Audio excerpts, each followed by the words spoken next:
10 coats of paint stained in tobacco.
Well, how do you do? Victoria Taft, I'm your adult in the room, and anybody who looks at me goes, hold on. You are an adult. Oh, yeah, I'm very much an adult. And great to be here. Take advantage of my expertise and my antiquity, won't you? Lots of coming up on the program today. Let's go to the rundown, and here it is. It's not all of it, but it's enough. Iran SITREP, Trump takes over the Strait of Hormuz. Of course, the mullahs are not, they've decided that they're not done fighting yet, so they're picking a fight with guys who don't have as much firepower as they do. Not that they have that much, but they could crush them. That would be the other guys. Like the Houthis are going after Saudi Arabia, for crying out loud. We'll talk about all of that on our Iran SITREP with the Foundation for the Defense of Democracies, Edmund Fitton Brown. Edmund Fitton Brown. And by the way, I always want to call him Sir Edwin, and he's not. He's a British guy, but he's an actual pretty buttoned-down guy. And yesterday was a big anniversary, second anniversary of Donald Trump being shot by some freak in Butler, Pennsylvania. Still don't know as much as I'd like to know about the killer, would-be killer. He dead now, so we can't ask him any questions. Also, Trump, I don't know if you heard this, but Trump has put together a dead man switch in the event that Iran successfully takes him off the board. And that was made especially clear considering the fact that all weekend long, and last weekend, in several days, the mullahs have been calling for Trump's, unaliving. And because he took their guy out, so that's what's going on there. We have some details of the dead man switch. So we'll tell you about that. Pretty amazing. Don't forget tonight, I will be featured on the Townhall Tuesday on the collab show that is done between KlymatixTV and Tommy TV, aka Tommy for Trump 420. And that's going to be at 5 o'clock Pacific, 8 o'clock Eastern tonight. So please join me. I guess it's just sort of a get to know you session. I mean, generally speaking, they have people who are younger on, and that's fine, but they don't know as much as I do. probably in many cases. So they're having me on, and there you go. Now, Iran war, SITREP, we got that. Then all of a sudden, did you notice that Richard Nixon's back in style? Yes. And it all comes down to the fact that people are getting pretty savvy, pretty hip to Watergate and how amazingly it resembles the sort of what happened to Trump with Russiagate, and how the intelligence and deep staters tried to take Nixon successfully, took Nixon off the board, and how they tried, did they try ever, to get Trump off the board. Well, now everybody's going, wait a minute. Okay, we might have been wrong about Trump. Oh yeah.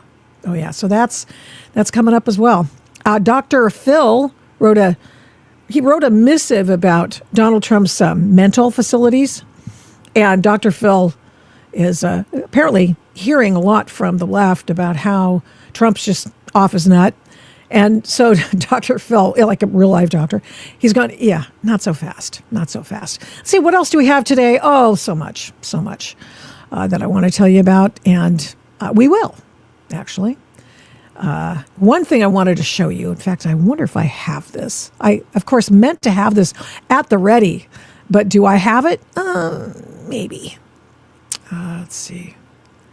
It's a missive from some folks, and it's about Richard Nixon. And I thought, well, heck, I'll just play it. I'll play it today.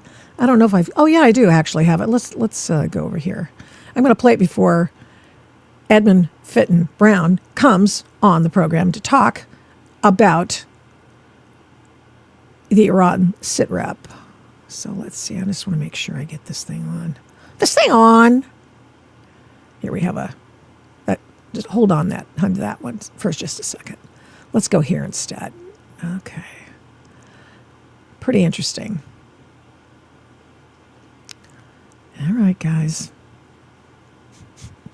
Of course, I'd have a glitch at the very beginning. Sorry, guys, this is not supposed to happen, but it did. Oh, well, screw that then. I'll just suffice it to say Nixon's back. Watergate is back, and we're going to do an autopsy on that whole thing coming up in the second half of the program, because I think people need to know why everything ends with the word gate.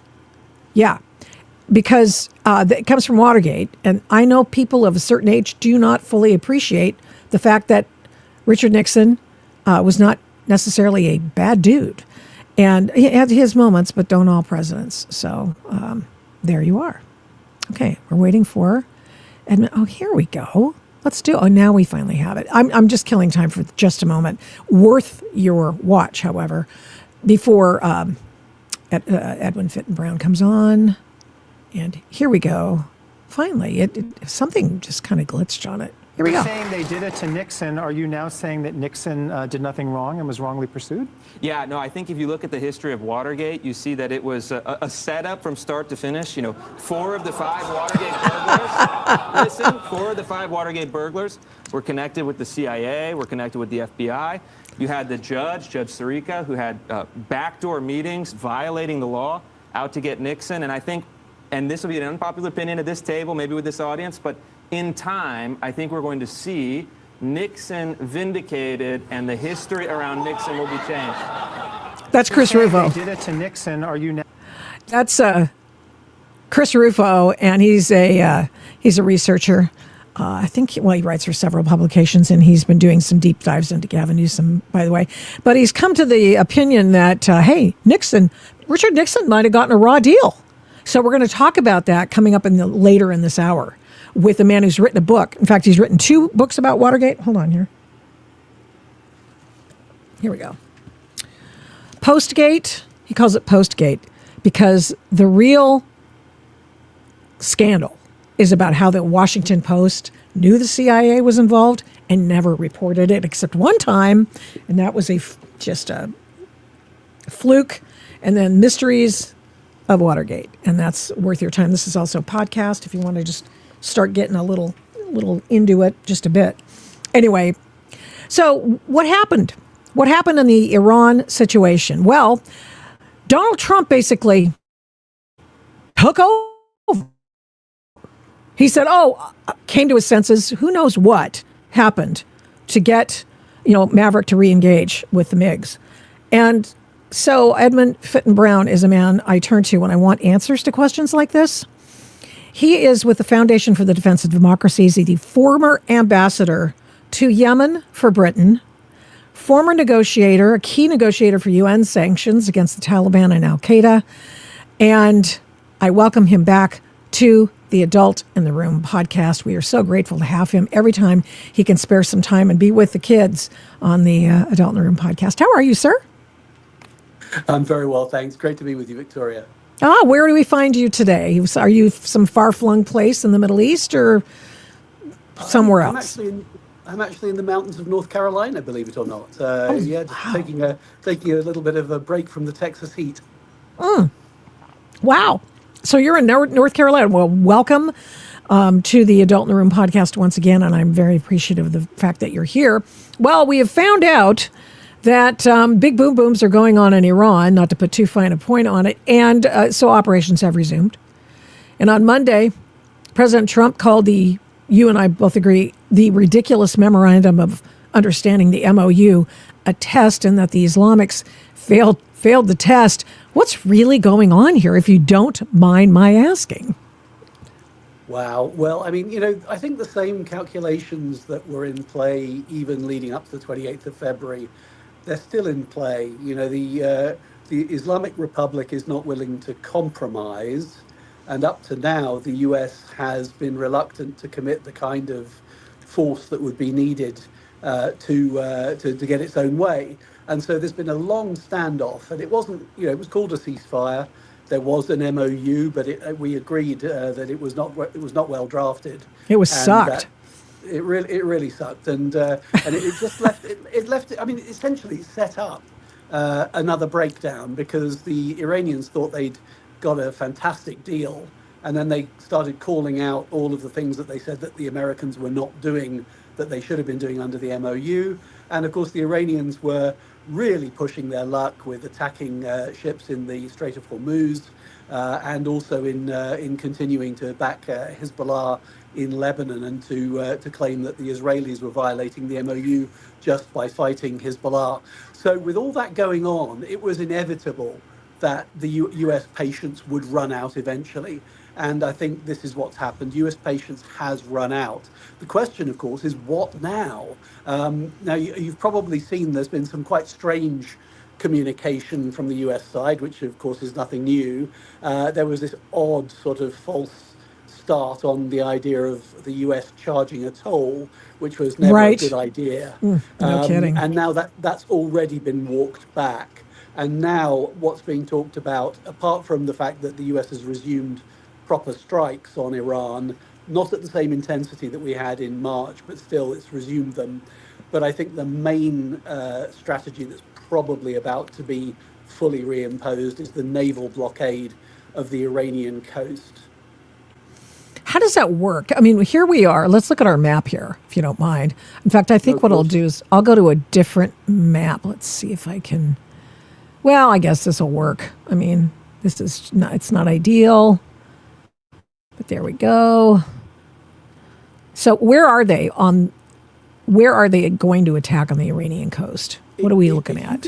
If you can move it in, so what you're looking at right now is that's actually the sea rather than the Strait and the Gulf. So, right. Yeah, that's right. Now you've got, here, the Gulf. Here we go. Here's Iran over here.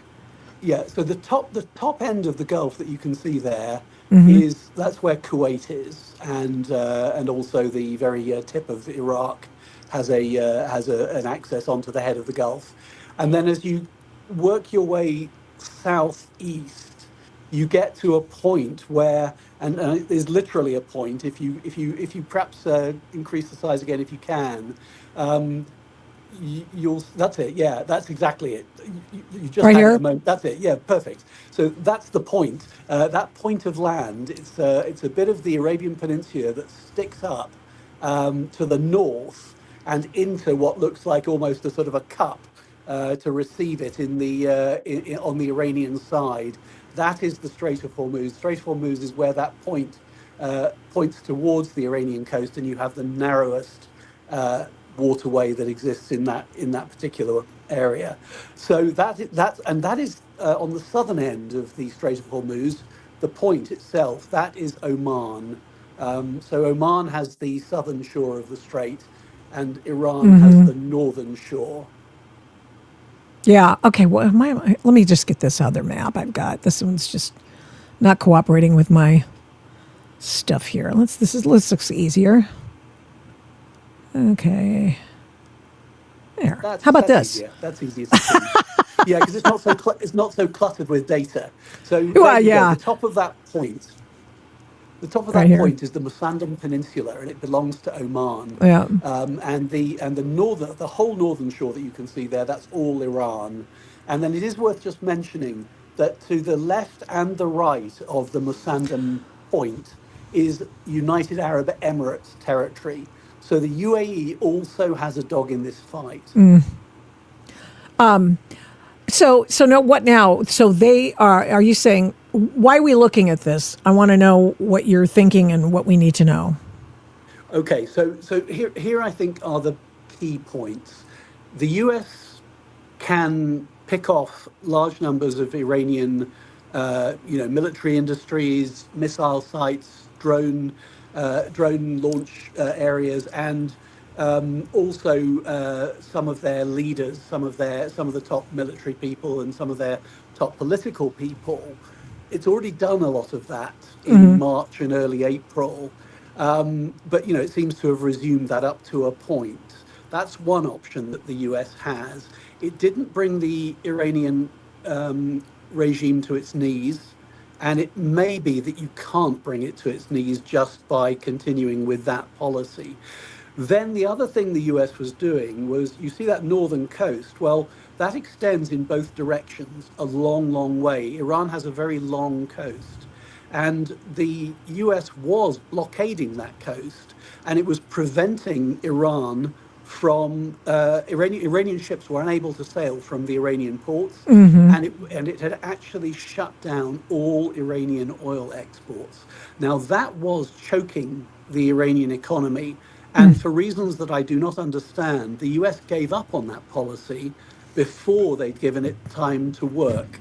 So I think that is what's going to be reimposed. And the hope is that with Iran unable to export oil and therefore running out of money and unable to pay its troops or its civil servants, that might bring the Islamic Republic to its knees. But that is also an uncertain prospect. In the end, if they're prepared to tolerate enough pain and to say, well, we don't care if people don't have food, we don't care if people don't have salaries, but we will never surrender, well, then, that blockade may also fail to bring them to their knees.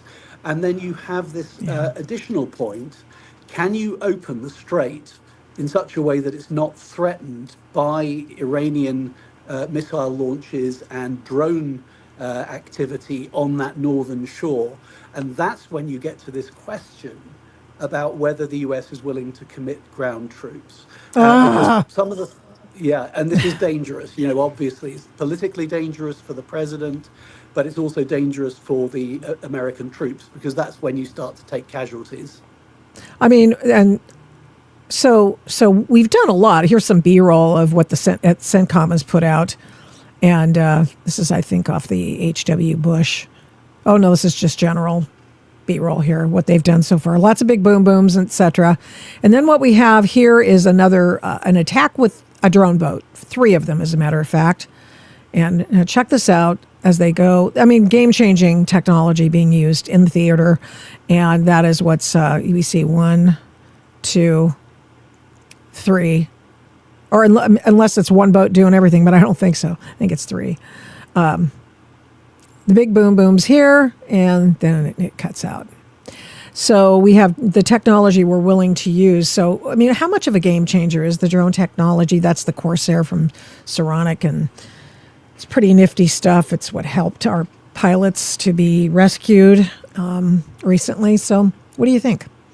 I mean, it's wonderful. It's wonderful. The quality of US military technology and innovation and the speed also of it, and also of the Israelis, actually, because, the Israel and the US are really our partners in this. There's an awful lot of joint development that goes on, Yeah. and it's hugely impressive. And from the point of view of any adversary, it's pretty terrifying, And if the Iranians were normal, if they cared about their people, then they would probably say, this is pointless. We can't win this, so we might as well look for a real compromise, a real agreement with the United States. And of course, the Islamic Republic is not normal. It's a revolutionary regime. It's committed to exporting its revolution, and so they would almost rather suffer than compromise, because they're afraid that if they compromise, that will look weak in the eyes of their own people, and ultimately the Iranian people will rise up. What's the well? Some of them have already started.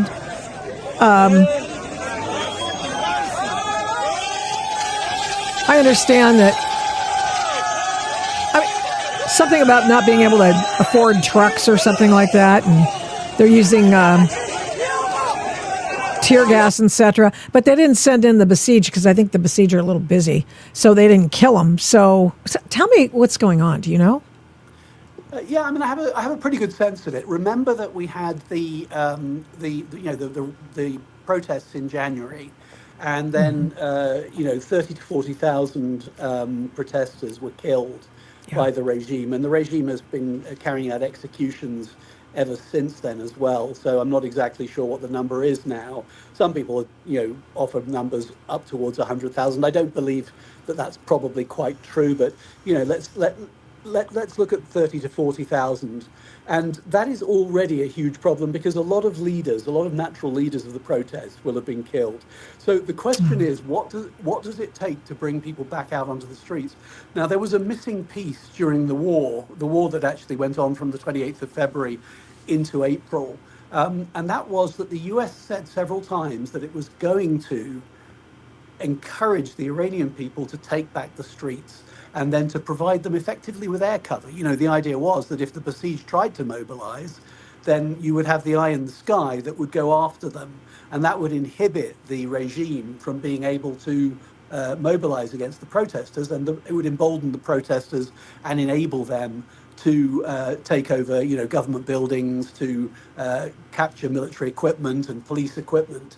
So that is a possibility. That could be where this is headed, if the US has indeed decided to do that. Do you think there are enough of them willing to do that? Well, as we said, a lot have been killed, and so they're a little bit afraid. The regime has become more desperate, and therefore it's not going to hesitate to use lethal force.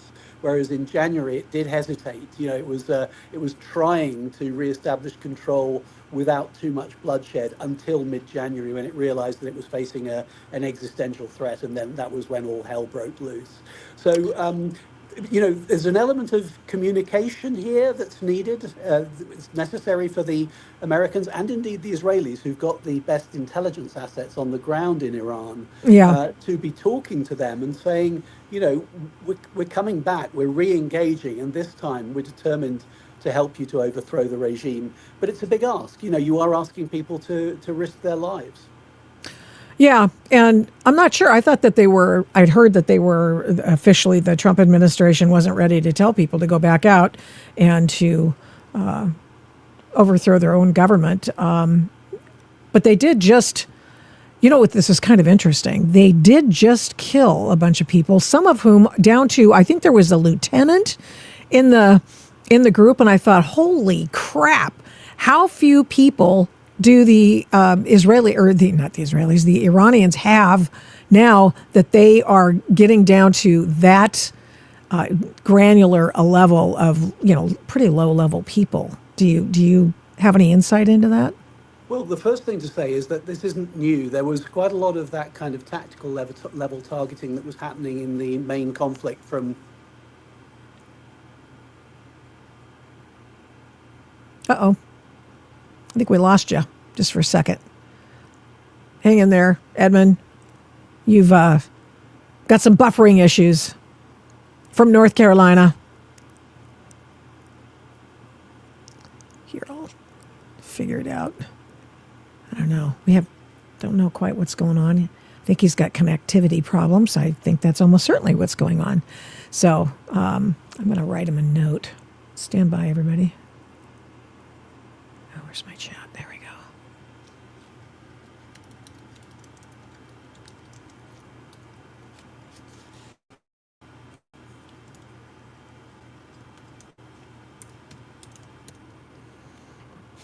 Oh, there he is. I see you moving. You're back. Oh, maybe not. He's trying maybe again. Sorry about this, guys. Send it to there. Yeah. Huh. God, we had such a good connection, and now he's completely gone. I'm so sorry. Oh my gosh. Yeah, that happens. You know, happens. This time it wasn't my issue. Isn't that great? Listen, I'm going to tell him that. I'm going to just give him a heads up and say,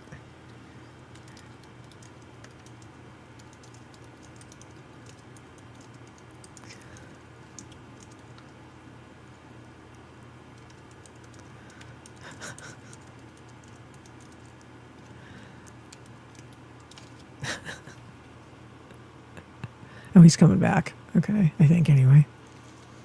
Oh, where did he come from? Sorry, guys.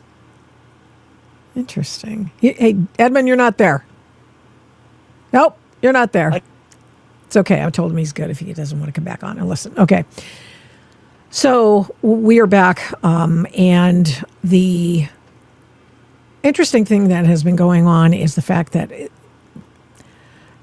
we've gotten all the updates on what's going on in Iran. I mean, obviously, there are probably more that we could know about. That's just obviously something that would happen. We've seen the drone boats in action again.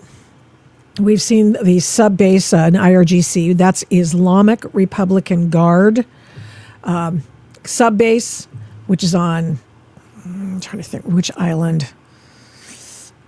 Kish Island, I think. And that got blown up with a drone boat. So we are using our assets. We're not using $1 billion assets to destroy a $1 million object. So that's a good thing. That was an ongoing issue, of course, and that's an ongoing issue a lot in our wars. Vietnam, it happened a lot where you'd use a $50,000 bomb to get rid of a shack. It doesn't make sense. When you could send some secret squirrel types to do something about it and maybe plant some explosives, that sort of thing. Anyway, so that was something that was done quite a bit. Anyway, they are now reorging the entire Navy right now. And that's one of the reasons why, as we've discussed before, the former Secretary of the Navy is now the former Secretary of the Navy because he wasn't acting fast enough on this whole drone boat technology. We've discussed the drone boats. We've discussed all of that. But I want to let you know that those are the creation of a company called Saronic.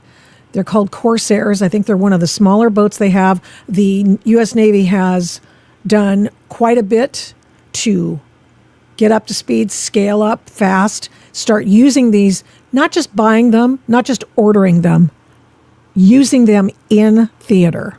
This is crazy. And the Navy, under Hung Kao, who's the acting Navy Secretary,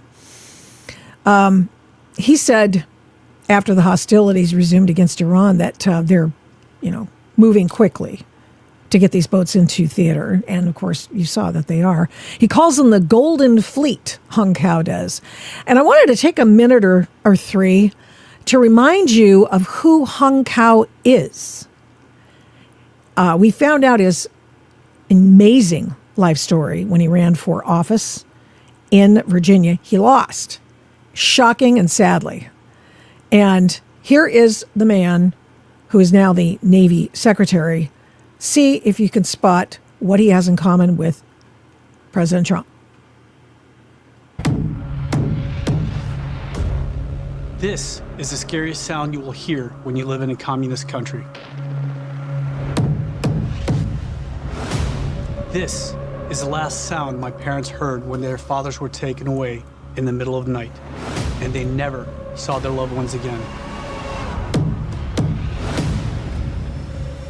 That's the sound of losing your freedom, the sound of always living in fear.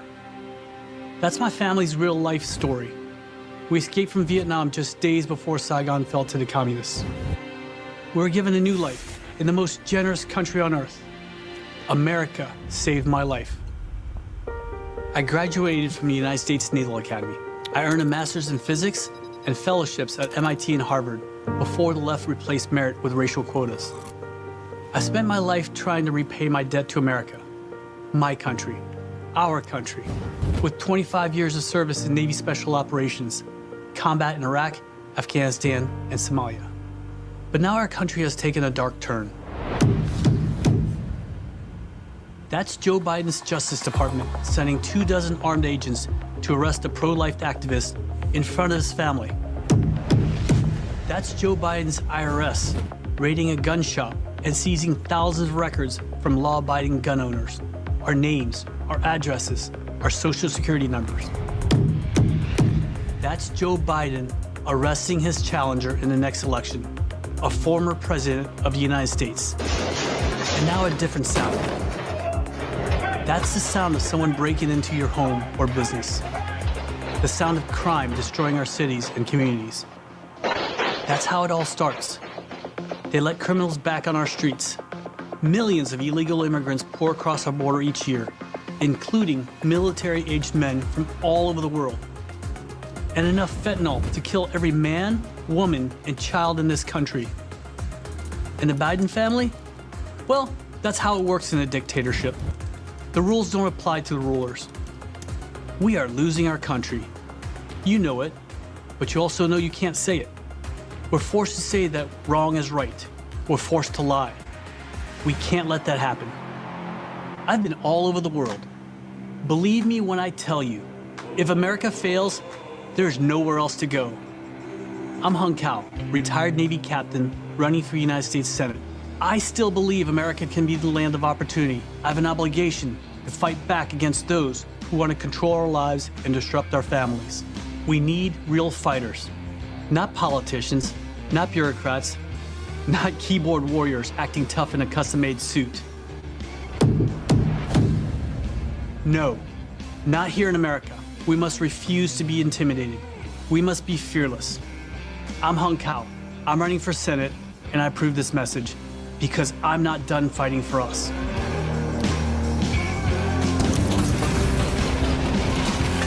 That guy's the Secretary of the Navy. He did not win in Virginia. Can you believe that? But I'm glad he didn't, because now that means he's our naval secretary. You know what? Edmund Fitton Brown is back. Did you ever see that commercial, Edmund? I had not. No, I was just watching it with fascination. Yeah, a very different style from some previous secretaries. Yeah, just a little bit.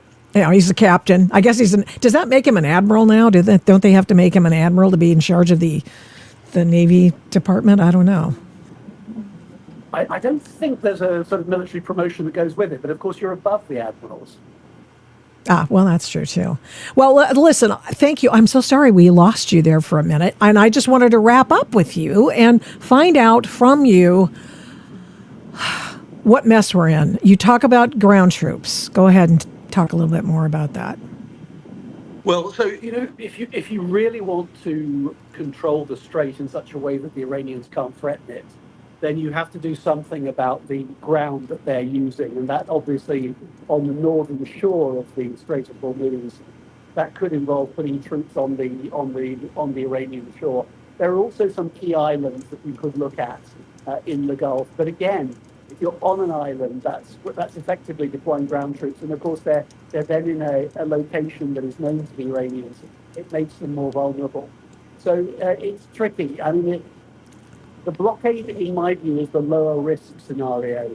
In other words, you accept that the Strait of Hormuz will be dangerous for a period, but you pose the blockade in such a way as to force the Iranians to compromise. Oh yeah, that's a This is Kish Island. This is where they apparently blew up a IRGC subbase. Is that right? Yes. How come we right. didn't? Yeah. How important is that, really? Well, so I mean, it is important, and there are several of these islands actually in the strait or just on the side of the strait. You then also got Kharg Island that people talk about. Now that's not in the Strait of Hormuz. That's way up the Gulf near to Kuwait. But that is where 90% of Iran's oil exports go through. And so one possibility is to occupy Kharg Island and simply to take the Iranian oil, not to allow them to even to have it in their ships. The problem again is that you're putting yourself in a fixed location within range of Iranian missiles and drones. How many missiles do they still have? And do you think, two-part, do you think that the reason that we took a pause was, for one, the 250th big shebang on July 4th, and also that we were running out of munitions? Yeah, that's a good question. I mean, I think running out of munitions is correct. Not completely running out, but running lower than is comfortable. When you're a global power and you have to worry about what might happen in East Asia, you simply can't throw everything at Iran. So I think that was a factor. I think the 4th of July may have been a factor, but I think the World Cup may be a factor because there's an element here of the US showcasing itself in a major sporting event. And then I think the elections also, I think there is a concern about what the impact of this conflict is going to be on the midterms. So I think those are all in play. One of the things that we haven't mentioned, of course, is that there is a secondary theatre here. And I don't mean Iran, I don't actually mean Lebanon and Israel. I actually mean Yemen and Saudi Arabia. Because that has kicked off over the last few days with the Saudis trying to maintain their blockade on flights into and out of Sana'a. And the Houthis have now attacked Saudi Arabia again. So that ceasefire is more or less broken down as well. So we're standing on the edge of a sort of a generalized conflict here. Yeah. You're a subject matter expert on the issue of Yemen and, of course, that entire area. And because of your being an ambassador to Yemen. And so, did I say Yemen before I meant Yemen? But so here's, I do wonder if we are looking on the precipice of a more generalized war. Who's going to take? Should that happen, Edmund? Who's in charge? Well, it's a good question. I mean, I think there is an argument that says that it's time for the West to adopt a zero-tolerance policy towards terrorists. We have indulged the Houthis, negotiated with them, and they still talk about death to Israel, death to America. They still have ridiculous territorial claims on Saudi Arabia. They closed the Red Sea for no reason, and that was a direct challenge to the law of the sea. So we ought to face them down and say, no, we're not going to allow you to do this. And the same goes for Hezbollah in Lebanon. And the same goes for the Islamic Republic of Iran, which again is dedicated to the destruction of Israel and, teaches children death to America. So we need to raise the cost of adopting that kind of a terrorist approach to the outside world. But to do that, we need a consistent policy which will build an alliance where people trust the US not to change direction. That's the difficulty here, because if you're the Saudis, you worry that the US will rev you up to do something in Yemen, and then there'll be a change of government in the US and a change of policy, and all of a sudden you're out on a limb. Yeah, nobody's gonna take a flyer on that. Thank you. I appreciate your expertise, and I was going to ask you about that, and got totally. We just had a blip, so that's what happened. Thank you, Edmund Fitton Brown, for being here. You are from the Foundation for the Defense of Democracies, and you defend democracies all the time, and we appreciate your efforts. And thank you so much for some truth. Appreciate it. Thank you. Always a pleasure. Yeah, always a pleasure. Yes. Oh, bless his heart. He came back and he got things working. All right. Yeah, I'm going to be on the, as I said, I'm going to be on the, let me just, live stream today, the KlymatixTV, Tommy for Trump 420. Tommy TV, but that's the official his handle. And for some reason you couldn't find me. Oh, God, great. I kind of wondered why the numbers were really low, and I thought, great show, very interesting. Thank you so much. I appreciate you saying very interesting. Also, can't wait till tonight. God bless you. Thank you so much, Emmy. I appreciate that very much. Okay, we've got lots of people there today. It's great to have you guys, but it's just kind of funny. There's a reason. Jordan is like a guy who's been listening to my shows for decades. Okay, so. I mean, I've been on the radio a long time. In fact, I will be on the radio next week. I will be on KTTH in Seattle. Yes, I get to go visit there, and they still have me. It's awesome. So I'm going to be on there Monday and Wednesday, because Tuesdays I live stream, and that's just a homegirl can only do so much. Trump is a scumbag, and yeah, okay, yeah. That reminds me. So many people have recently come out and said, I was fooled. What happened? How is it that I didn't realize that Donald Trump was getting lied on? And like me, it started me thinking about Richard Nixon again. I grew up during Watergate. I am the adult in the room after all. And, okay, thank you. Appreciate that from Klymatics. Thank you. Appreciate that. But it does make you wonder about, hey, growing up, seeing all that, of course, everybody just reflexively says, well, of course, Richard Nixon's a bad man. He obviously was removed from office. Well, he left office because he had respect for the office and he knew he couldn't lead. So Richard Nixon did that. And he went into infamy.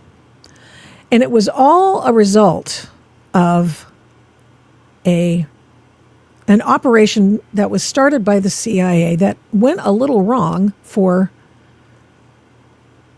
Richard Nixon. They didn't bail him out.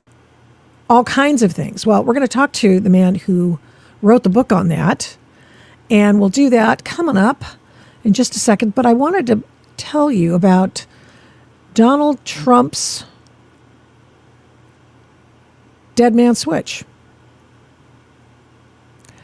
And Donald Trump's dead man switch was reiterated again over the weekend, actually Friday, in the New York Post, because, of course, all last week, multiple days, we had people in Iran, of course, saying, hey, we're saying goodbye to the Ayatollah. He's going to go back to his 72 virgins, 72 raisins, whatever it is that he got when he entered the afterlife. And now everybody wants Donald Trump taken off the board. And of course, Donald Trump has almost been taken off the board more than twice. One of which was a big Iran death plot. The guy at the golf course, when he brought a gun to the golf course to take out Trump, that is believed to have been someone with some ties, some international ties. Just odd. Just very, very odd. So... and so the president has, said he's going to, if he dies, if this is the guy who 2 years ago was almost taken off the board.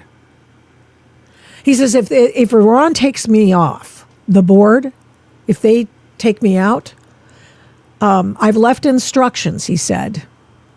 First of all, he says, I hope you miss me. But then he said he's left instructions. I've been on Iran's list for a long time. He told the Post, it's what we're dealing with. The only thing is I've left instructions. If anything happens, to just literally bomb them at levels they have never seen before, which we wish that he would do that before he actually leaves the planet. That would be much nicer. And it's kind of like, gee, you're really going to miss the guy when he's gone. But it's a dead man switch. He's taken off.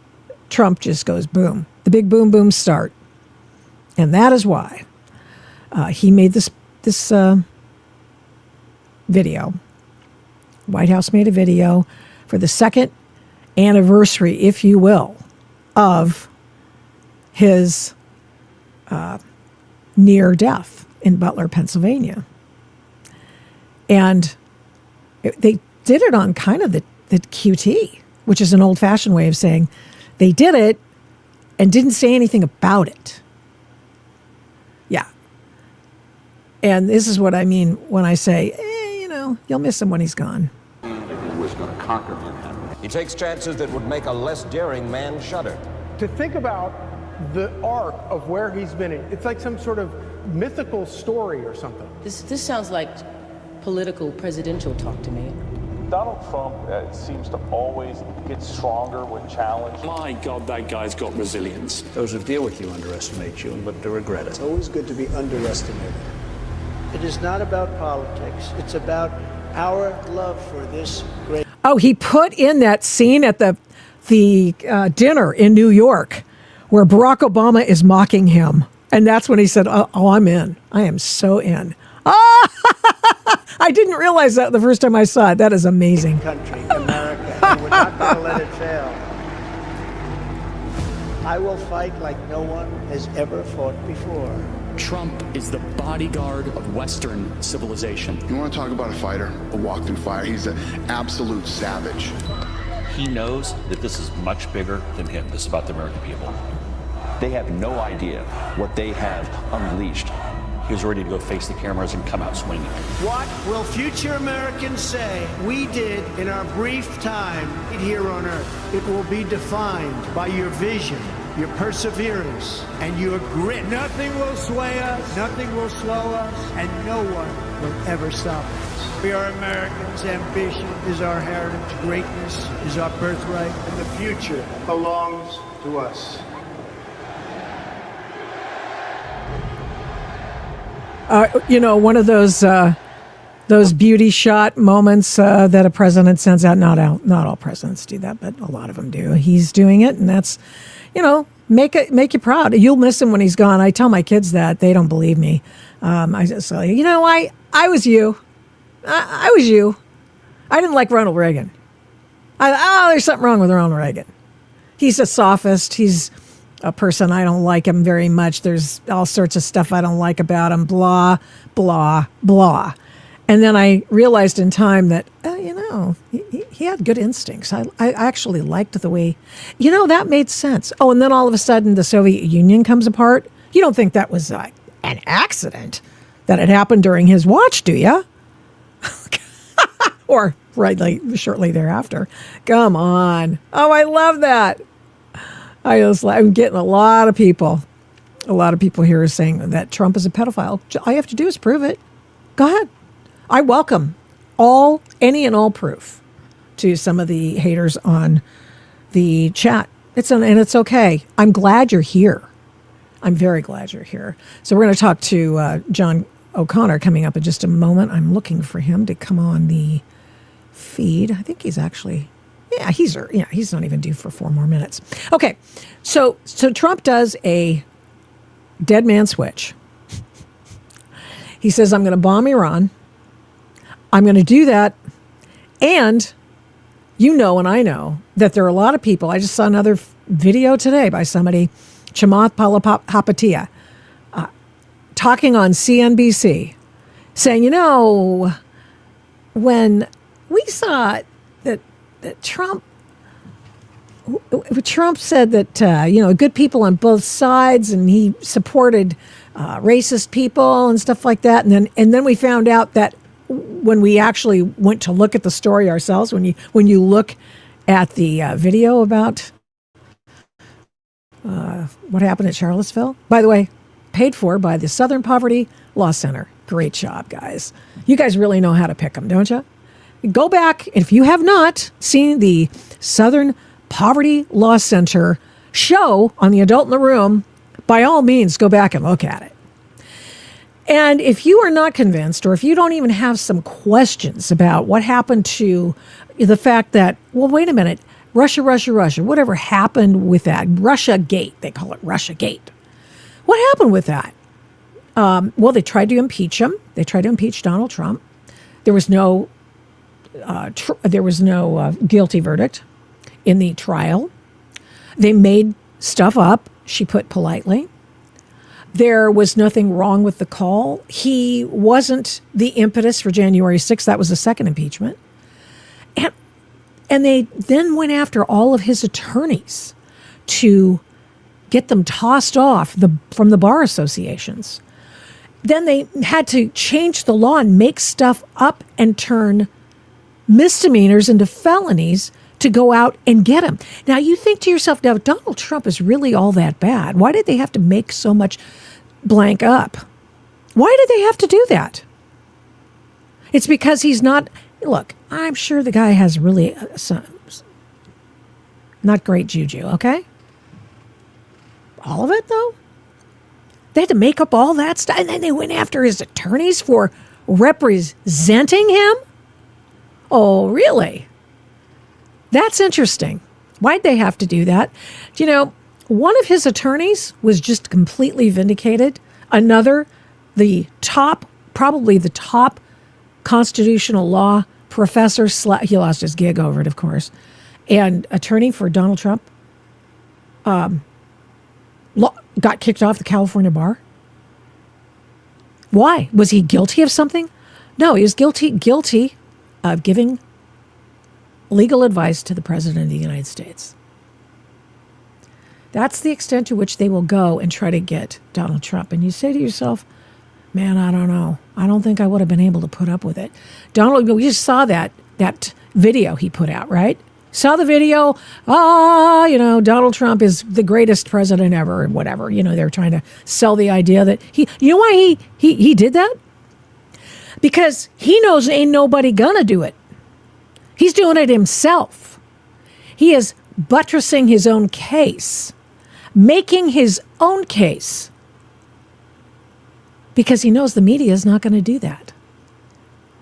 Nor would anybody expect him to, but they did it for Barack Obama. They did it for Joe Biden. Barack Obama used to be pictured with halos around his head. Think about that. Halos. That's absurd. So, Richard Nixon has horns, 5 o'clock shadow. He looks really bad. And you think, I wonder if Richard Nixon had fought hard for his job the way that Donald Trump has, what would have happened? Hey, wait a minute. They went after Trump with all this made up stuff. What happened in Watergate? That's where I went. And now other people are too. I just recently just showed you that one soundbite from Christopher Rufo talking about, and he's not the only one, multiple people are coming to the understanding, the realization that, hey, wait a minute. What happened? Why all of a sudden are people now wondering, oh, wait, hold on. What happened to Donald Trump? What happened to Richard Nixon? You suppose there might be something there? What do you suppose that is? You're saying they did it to Nixon. Are you now saying that Nixon did nothing wrong and was wrongly pursued? Yeah, no, I think if you look at the history of Watergate, you see that it was a setup from start to finish. 4 of the 5 Watergate burglars, listen. Oh, they know better. Watergate burglars were connected with the CIA, were connected with the FBI. You had the Judge Sirica, who had backdoor meetings violating the law out to get Nixon. And I think, and this will be an unpopular opinion at this table, maybe with this audience, but in time, I think we're going to see Nixon vindicated and the history around Nixon will be changed. Oh, I think so too. And to prove it, I'm bringing on a man who's written 2 books about Watergate, and one of which was a complete rundown on the coverage of Watergate by the Washington Post, Woodward and Bernstein, the gold standard, the guys who changed journalism forever for the worst. His name's John O'Connor. Postgate, how the Washington Post betrayed Deep Throat, covered up Watergate, and began today's partisan advocacy journalism. He's written another one as well, and this is kind of a fun thing. He also had a podcast, which I encourage you to listen to. But buy this book because it's chock-a-block full of stuff. The Mysteries of Watergate: What Really Happened. John O'Connor is not just some guy. He decided, I think I'm going to look it over and I'm going to write a book. He's a former federal prosecutor in private practice now, and he do you know who Deep Throat is? Besides a X-rated movie character or name, Deep Throat was the FBI mole that fed Bob Woodward information on where to go and what to look at next and these kinds of things. But they didn't tell the entire story, did they? And that's why I've asked John O'Connor to come back on the Adult in the Room podcast, because he knows the truth. And you wrote a piece recently, actually, John. Let's see. Let me find that. I want to make sure I get it up. Yeah, here it is. Nope, that's not it. I'll find it. Here it is. The newspaper that saved democracy spent 50 years hiding the CIA's role in that. And that is something worth reading. I just saw it shortly before I came on today.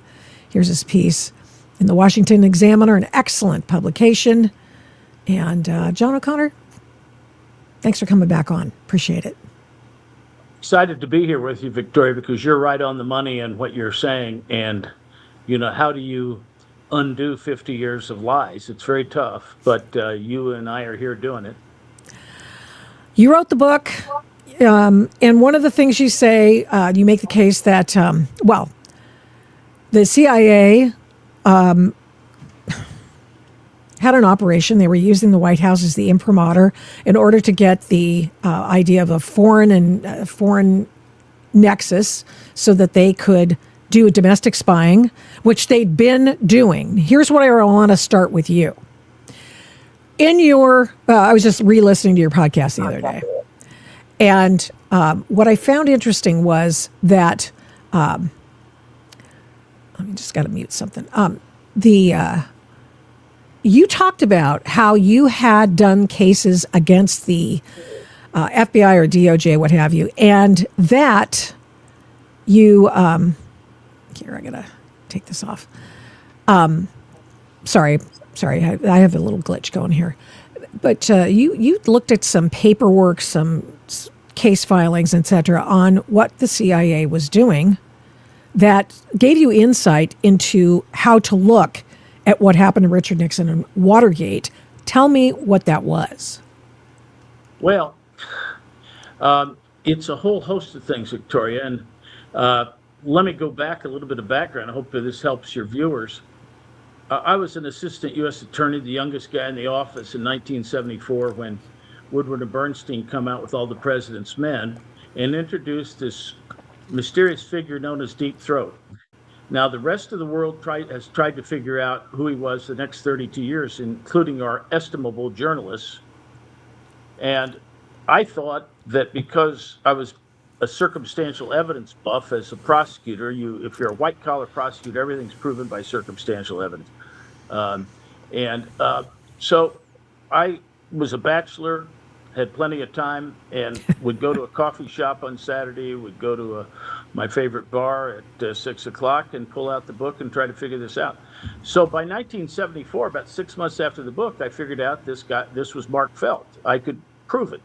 And after the movie came up in 76, Woodward added one thing, and I knew by beyond a reasonable doubt I could prove this to a jury in a criminal case to a unanimous. So I knew that this was Mark Felt was Deep Throat. But in knowing that, you also know the other things and the reasons he was doing what he did. It had always been assumed that Deep Throat was this, he was such a principled guy, and he understood how terrible Nixon was, and so he was blabbing to Woodward, and that's the way Woodward made it seem as one of the authors of for the Post of all this stuff in Watergate, and got rid of Nixon based upon what supposedly Mark Felt told him. I know that's not true. I knew what happened. I knew what Felt's motives were in being Deep Throat. All Felt wanted to do, this is by way of background, all Felt wanted to do when he went into the garage the first time with Woodward is to try to get the Department of Justice to expand its grand jury beyond just the burglary to what was known as the Dirty Tricks campaign, which was minor pranks pulled by Nixon's, a young associate of Nixon's, which is what every campaign had done. John F. Kennedy did it. Nixon was doing it, but it was small beer stuff, not criminal, really. You could maybe call some of the things were misdemeanors if you tear a campaign sign down or something like that. Right. It's small beer. Didn't he steal Donald Segretti? He was the guy you're talking about. Didn't he steal people's shoes and stuff like that? Oh, yeah, here's what the funniest things he did is when a team, including Republicans against Nixon in the primaries, he would go around and people used to leave their shoes outside their hotel room. And then somebody would pick them up and shine them. It was a great service of hotels back in the day. You don't see it now, but they did. It's very common. So Segretti went around. He would pick up everybody's shoes, put them in a bag, and dump them down the trash chute. And at the next day, when everybody's ready to go out on their campaigns, they didn't have any shoes. Yeah. And so all these people would be out in the hallway saying, "Where are my shoes?" I mean, it's really pretty funny. Eventually, they'd find the shoes. Or another time, a campaign time, a sign might be crossed out a time of 2 o'clock and have the time as 3 o'clock. And so people would not show up at 2 o'clock. But Felt wanted to have a grand jury deal to see if those dirty tricks were related to the burglary. And because the dirty tricks was run out of the White House, and everybody knew about it in the White House, not the specifics, but generally they funded it out of that somehow maybe the burglary was a bigger dirty trick. Well, that was a hypothesis that he wanted to prove. He didn't know if it was true or not, but there was a lot of ways to put the circumstantial evidence together, as you might in a murder say, well, maybe it's the husband, and here's why, maybe it's the boyfriend, but you don't know. So all this was an hypothesis. But when it was published by the Post, then all night long, Felt is in the garage meeting, and this is featured in the book and the movie. Mm-hmm. He's there for 8 hours until 6 in the morning. They finally get up off the concrete and so forth. And he's trying to give Woodward the picture of how the circumstantial evidence might fit together to connect the burglary to Donald Segretti's operation. Okay, fair enough. And if the article should have said, the FBI is looking into this to see if this is true. Now, it turned out it wasn't true. Okay, but the wording, and I have it in my article today in the Examiner, the lead sentence in it is, and also the reporters were not supposed to bring up the FBI in any of the reports because he's a deep background source. The beginning of the article that blew open Watergate, this is, everybody acknowledges the October 10, 1972 article is the article that blew open Watergate and got everybody hot and bothered, and it became very exciting for everybody. But what happened is that rather than saying the FBI wants to widen the investigation, it said the FBI has established that the burglary was part of a wide-ranging scheme of spying and sabotage directed out of the Oval Office at political opponents. What? Well, that's what the first sentence said. Now, number one, one of the things Felt knew was that this probably was not a campaign operation. What Mark Felt, that's Deep Throat, was the number 2 guy in the FBI. When he first saw this, he said to himself, this doesn't look like a campaign operation. It made no sense as a campaign operation. The DNC, which was burglarized, had no information. There was nothing to see. And it made no sense to anybody. It didn't even make sense to one of the operatives who put this together. But it did. It was important for the reasons I will tell you. What they were doing was not as everybody, and the Post led us to believe. The Post led us to believe that one of the targets here was Lawrence O'Brien, or Larry O'Brien, whose name is on the NBA championship trophy. But at the time, he was the head of the DNC, that they were wiretapping him. Or they wanted to wiretap him. Well, guess what? Number one, they weren't trying to wiretap him. They were wiretapping a phone far away from his office, and I'll tell you about that phone. And Larry O'Brien wasn't even in town for months, so it made no sense. What were they doing? Here's what the Post knew from the first day, and the White House didn't know it. White House didn't know it, that the CIA, who was behind this and had infiltrated the White House and convinced a young person named John Dean and another guy named Jeb Magruder that this was a good idea. They were listening to a phone where if you're an out-of-town visitor, and the DNC had this special place where if you're an out-of-town visitor, a committee man from Montana, a governor from Wyoming, you came into the DNC and you could hang out, have a phone, somebody get you coffee, they'd give you movie tickets and all that stuff. They had a place to hang their hat, and it was a way for people to kind of chum together. And it had nothing to do with the campaign. Well, when an out-of-town visitor would come in and say to this one nice lady who took care of him, I'm kind of looking for a good time tonight, maybe with a female. She says, well, I got the thing for you. Go into this office. I want you to call this number, let it ring twice, hang up. You will get a call back within 10 minutes, and I will come in and show you the picture of the girl you're talking to, because I'm not sure who's going to call you back. She had these pictures, circumstantial evidence dictates, in her desk.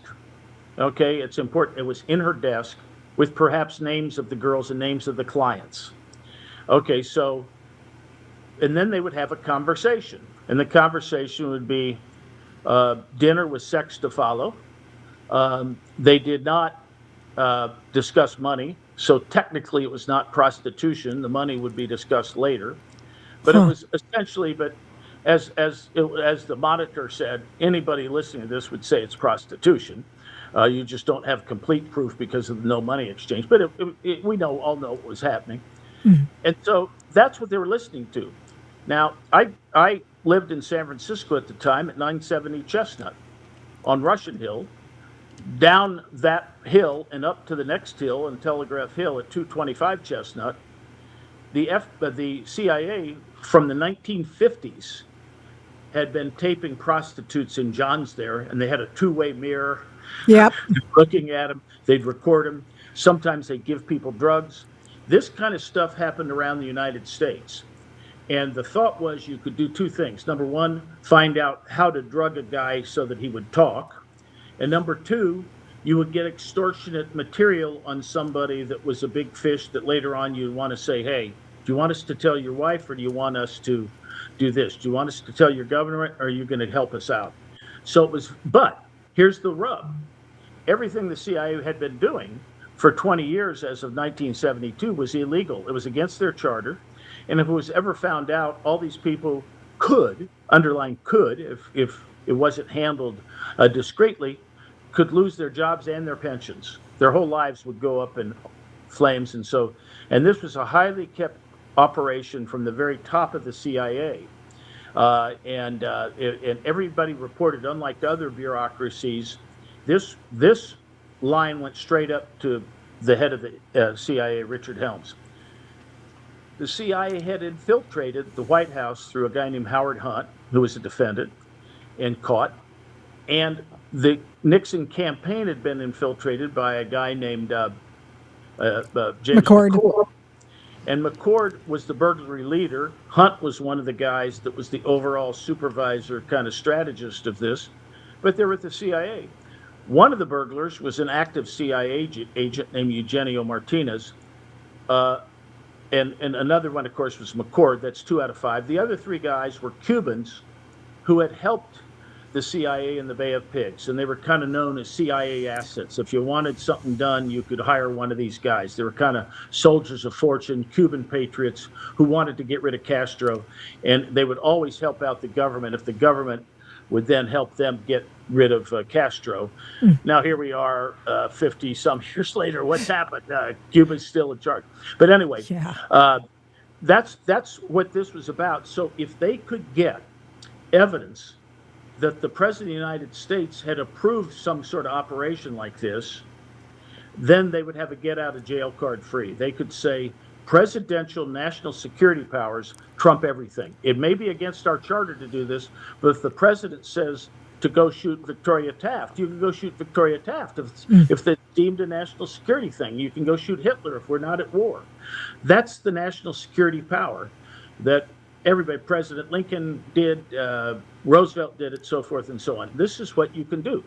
Abraham Lincoln freed the slaves on the basis of national security, even though it was otherwise against the Constitution. He said, aha, I'm a smart lawyer.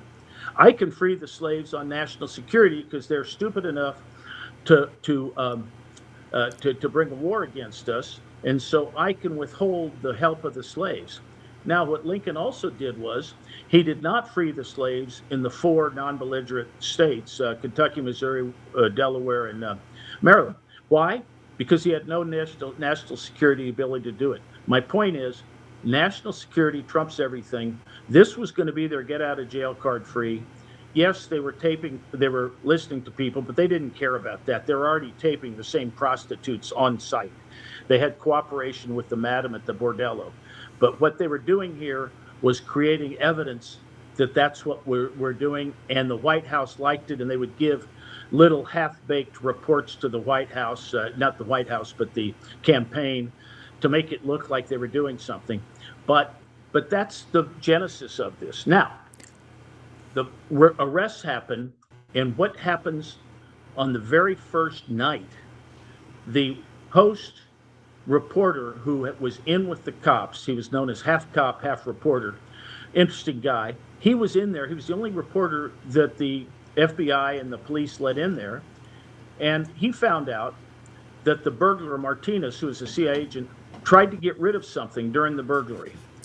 When he did, he got wrestled to the ground. The cop almost broke his arm, he said, and he was trying to get rid of a key. It turns out, after trial and error, they found out that the key was to the desk key of the woman who had nothing to do with the campaign, but she had to do with entertaining the out-of-town visitors. Now, did the Post let us know about that key? No. To this day, I have a picture of the key on the copy of my book, written in 2022, 50 years later.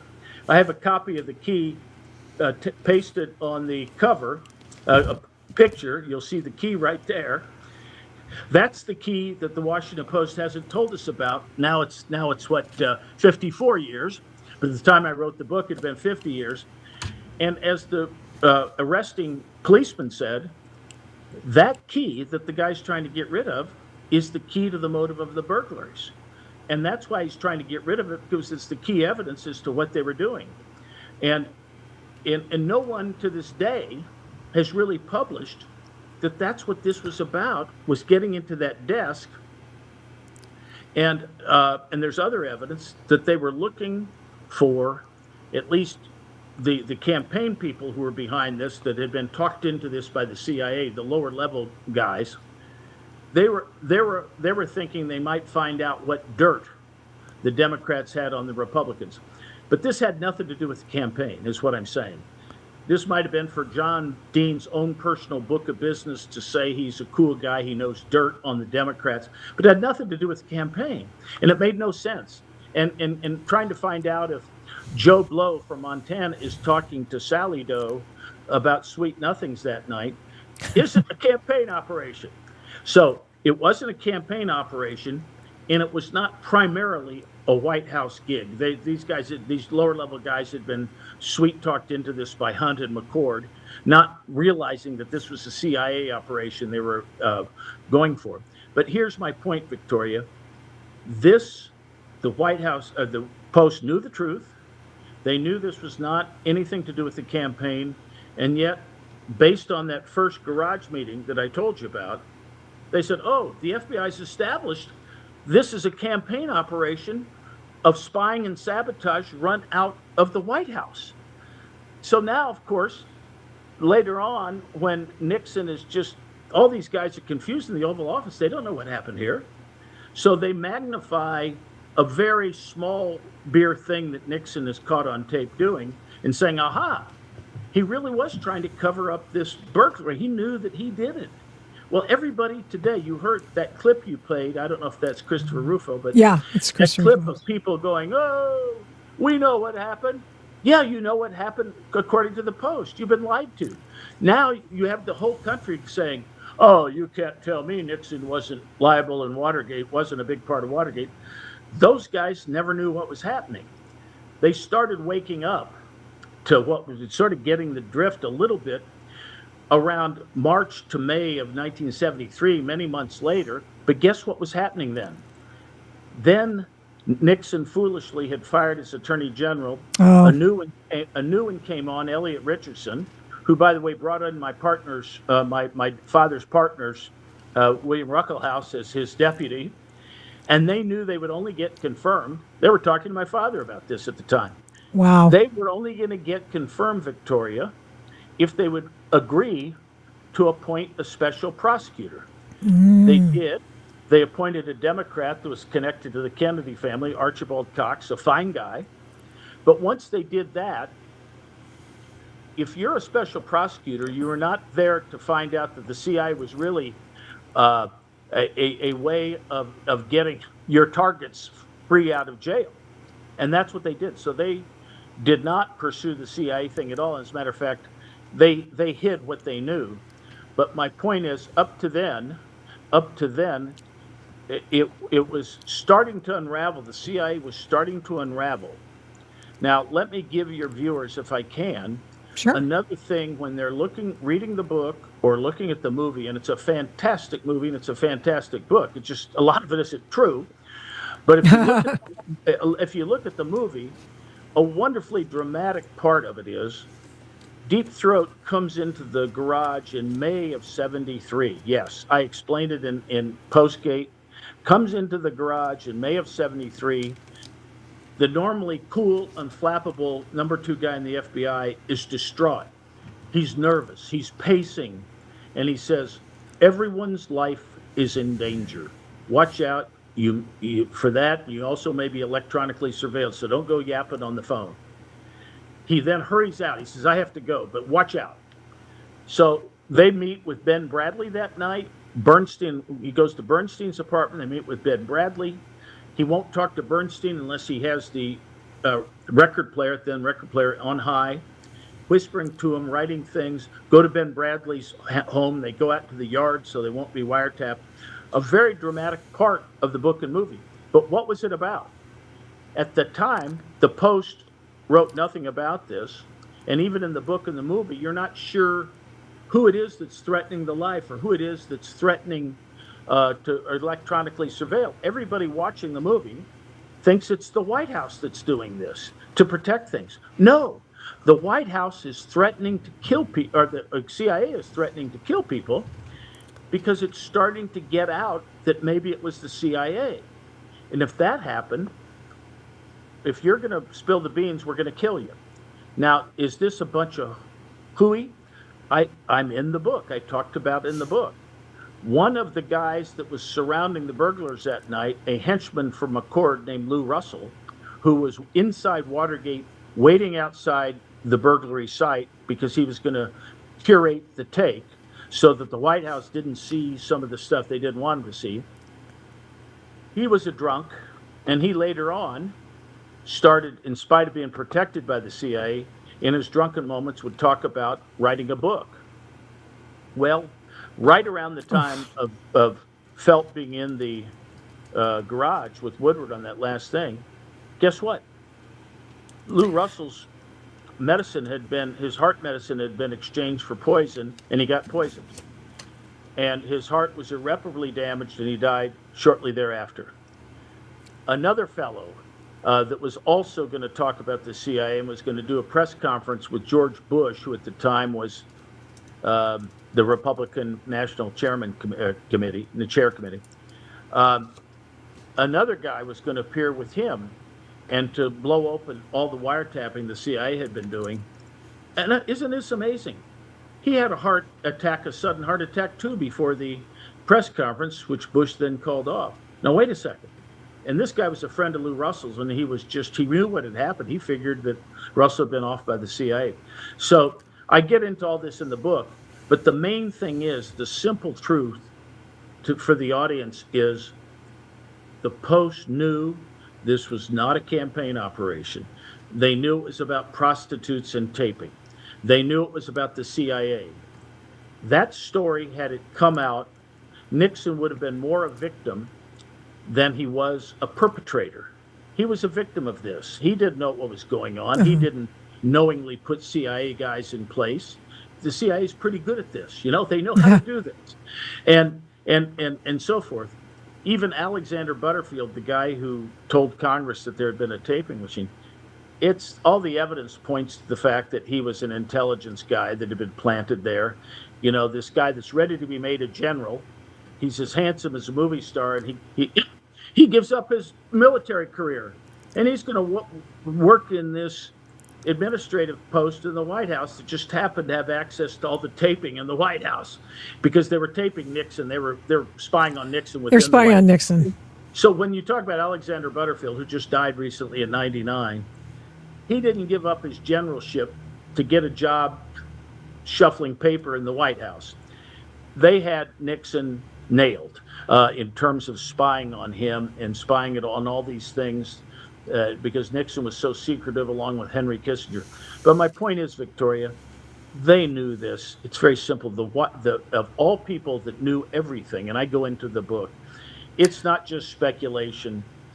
I've got so much stuff in there that points to this, and also points not only what was true, but what the Post knew about this, and that the Post had it. They had it in their hands. They knew it. And I talk about what they had and what they didn't have.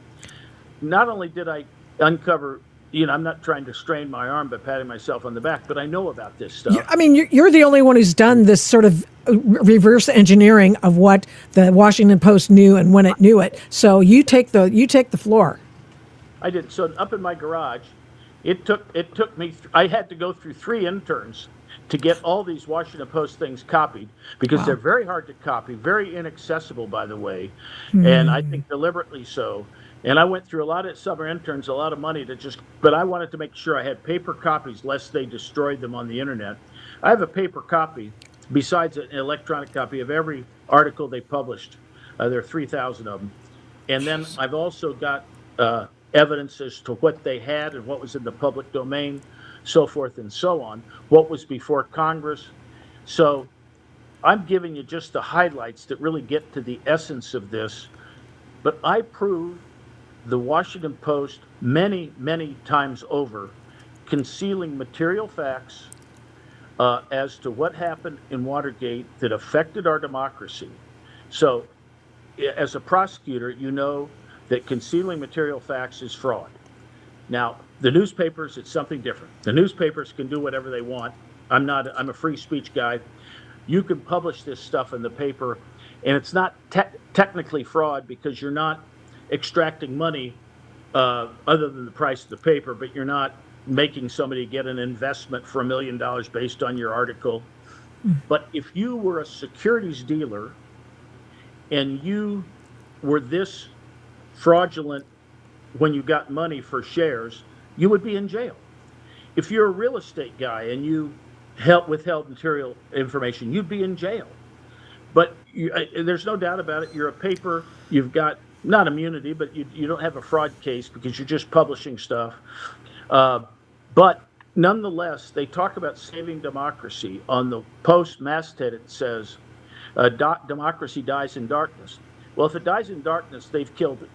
Because and they really did, because they kept the world in darkness of what they knew. They knew more than anyone else, other than perhaps the CIA, of course. But anyone outside the CIA, they knew more than anybody, starting on that first day. And I go into it. They had access to witnesses, like, for instance, the Monitor, that was overhearing things on behalf of McCord. The Republicans were so stupid they wouldn't represent him. He goes over the Democratic side. So the Democrats know what he's listening to.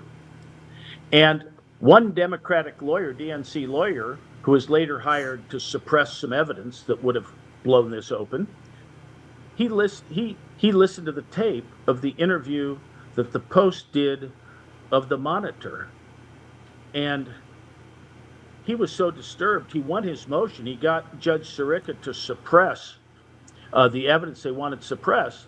But then he came back to the judge and he said, Judge, I'm a little worried. I want you to investigate, or I think the government was involved in this process. And by government, he meant the CIA.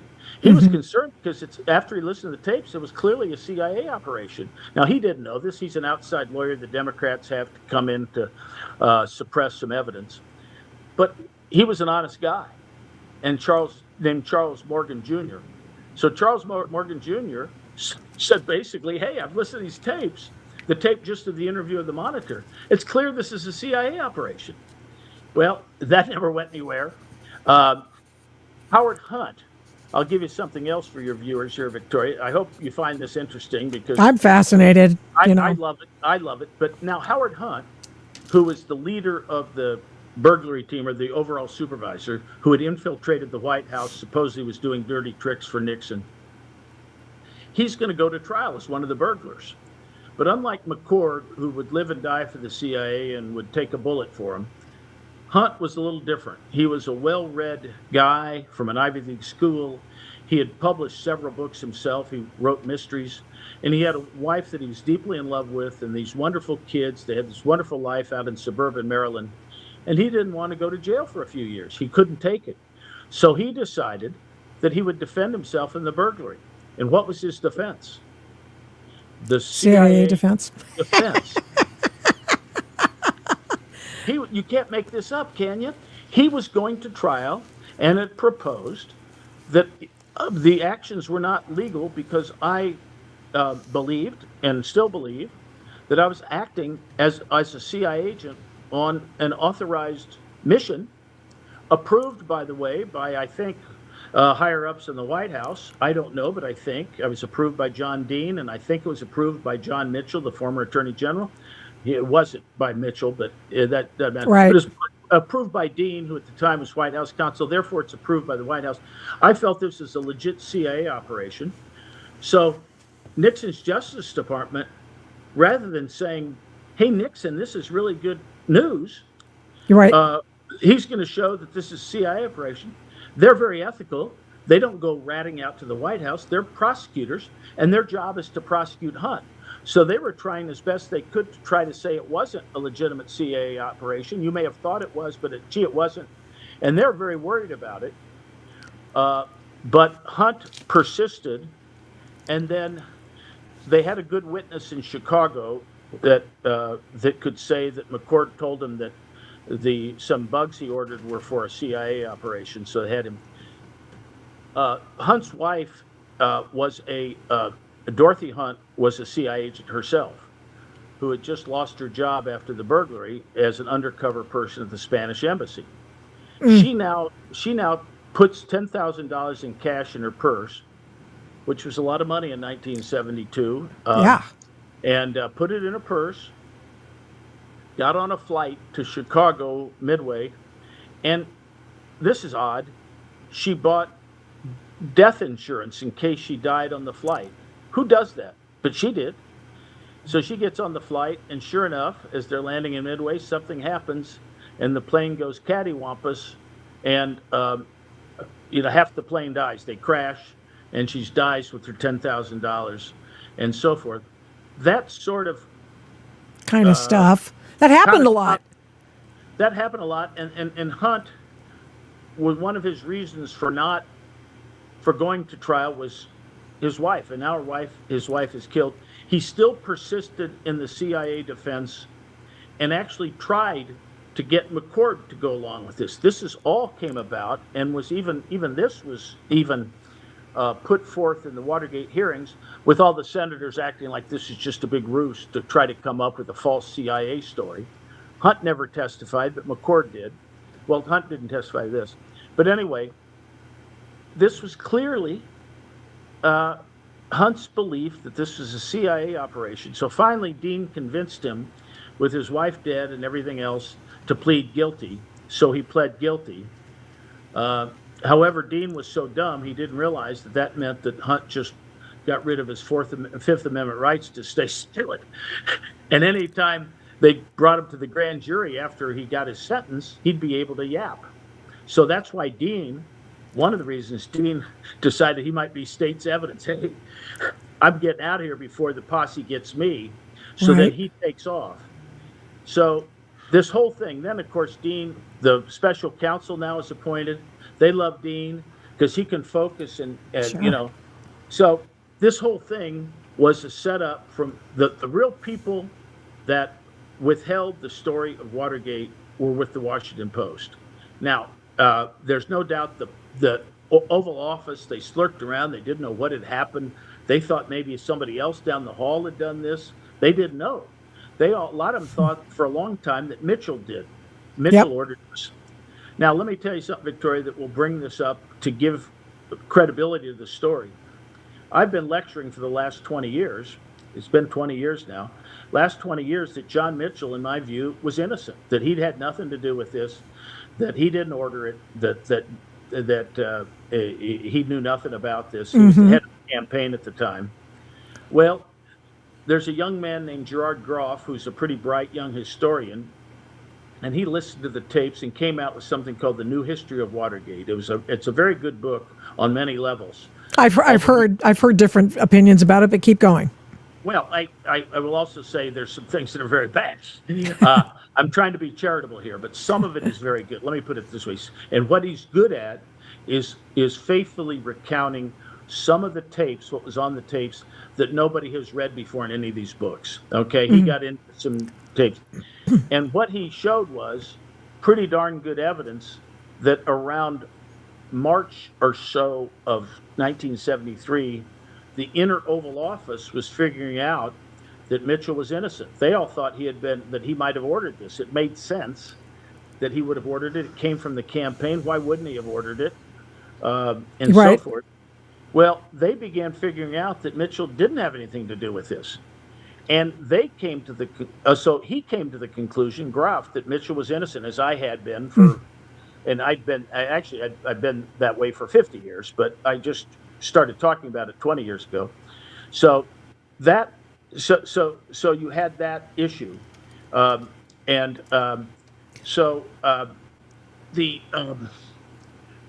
Where am I going here on this? I started thinking of something else. I'm in the James Rosen wrote a book about yes John Mitchell. Rosen.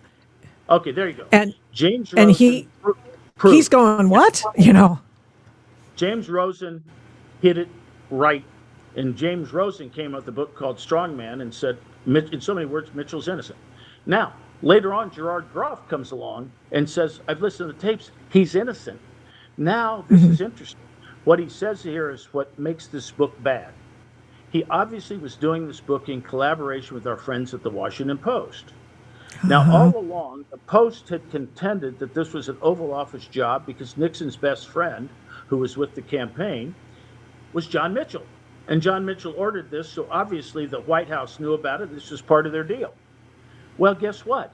If Mitchell didn't do it, the whole proof, the whole possibility that the White House ordered this is off the table. Who the heck ordered it? Now James Rosen proved it, but only conservatives believe James Rosen. Everybody else wants to say, oh, no, he's full of it.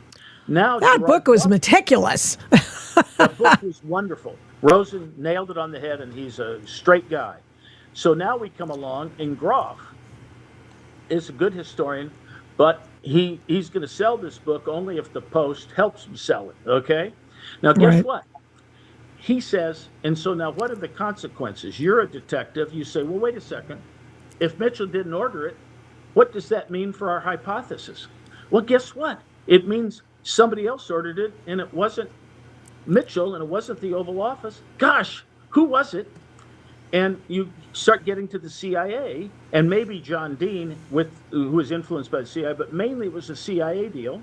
Now, what does Groff say now that you've said that Mitchell's innocent? Does he tell us what that means for the investigation? No. Nope. You know what he says? What difference does it make? Who did it? Who ordered it? Gosh, all the witnesses are dead. I mean, that's like somebody saying, well, you know something? I want to find out who really caused World War I. Was it Germany or was it Austria-Hungary? Who was it? Well, everybody's dead. We can't tell. What about the Civil War? And Abraham Lincoln, oh, we can't tell, everybody's dead. No, Right. historians deal with stuff with people. History doesn't work that way. We're still listening to the life of Christ, and All right. they're all dead. Plato, he's dead.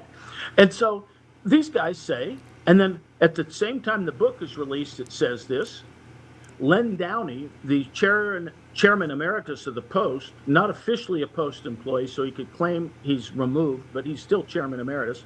Len Downey, longtime chief editor of the Post, gives a glowing account of this book and says, yeah, what difference does it make now? All these witnesses are dead. We'll just let sleeping dogs lie. We know Nixon's a bad guy. Who cares? Meanwhile, Bob Woodward's alive. He's the one who's been lying for years. Anyway, keep going. Among others, yes. And so in the CIA, of course, withheld his stuff. But it means everything. And once you take away that building block to the case, it means something else. It means that the Oval Office wasn't involved. And if the Oval Office wasn't involved, what is this now? Yeah. Now we're talking Nixon is our most reviled ex-president. Oh, he's this terrible guy. You heard him boo Rufo. Oh, we all know. We all know because we watch CNN that this is terrible. CNN wouldn't lie to us, would they? Oh, no, we know about this. So this is the trouble with America. People who are semi-highbrow think they're smart because they listen to CNN, know that Nixon was behind Watergate, and every molecule of CO2 is going to cause hurricanes and so forth and so on, and think they know something. Oh, I know that there's this molecule CO2. Oh, I know a lot about climate change. So it's really basically people that think they're smart and they're not smart. At least people. I listened to Morning Edition on NPR, and doggone it, I am fully informed. I am fully informed. They have told me what to think and all that, and I really think I'm a thinker too, because they characterize the arguments of other people. Well, Joe Blow said that this is false. We know he's a jerk. Ha ha ha ha. So this is what we get for wisdom, and this is what we get in our media, and at least in the old days, in the 1800s, when there were plenty of thousands and thousands of newspapers around, many of them just saying anything that comes to their mind, at least they fought each other. At least you're in the middle of all this stuff and nobody really believes what any one newspaper says. Now, in our enlightened days, the New York Times elevates everything to a high standard. Oh, everything that's fit to print, everything is out there. The Washington Post says, oh, now we're just like the New York Times. Now that we've broken up Watergate, we're there with the Times. We're great. CNN's there. They're great. We all know this. CBS, NBC, ABC, oh, they're all wonderful. And the fact is, they're either idiots or they're in on the deal.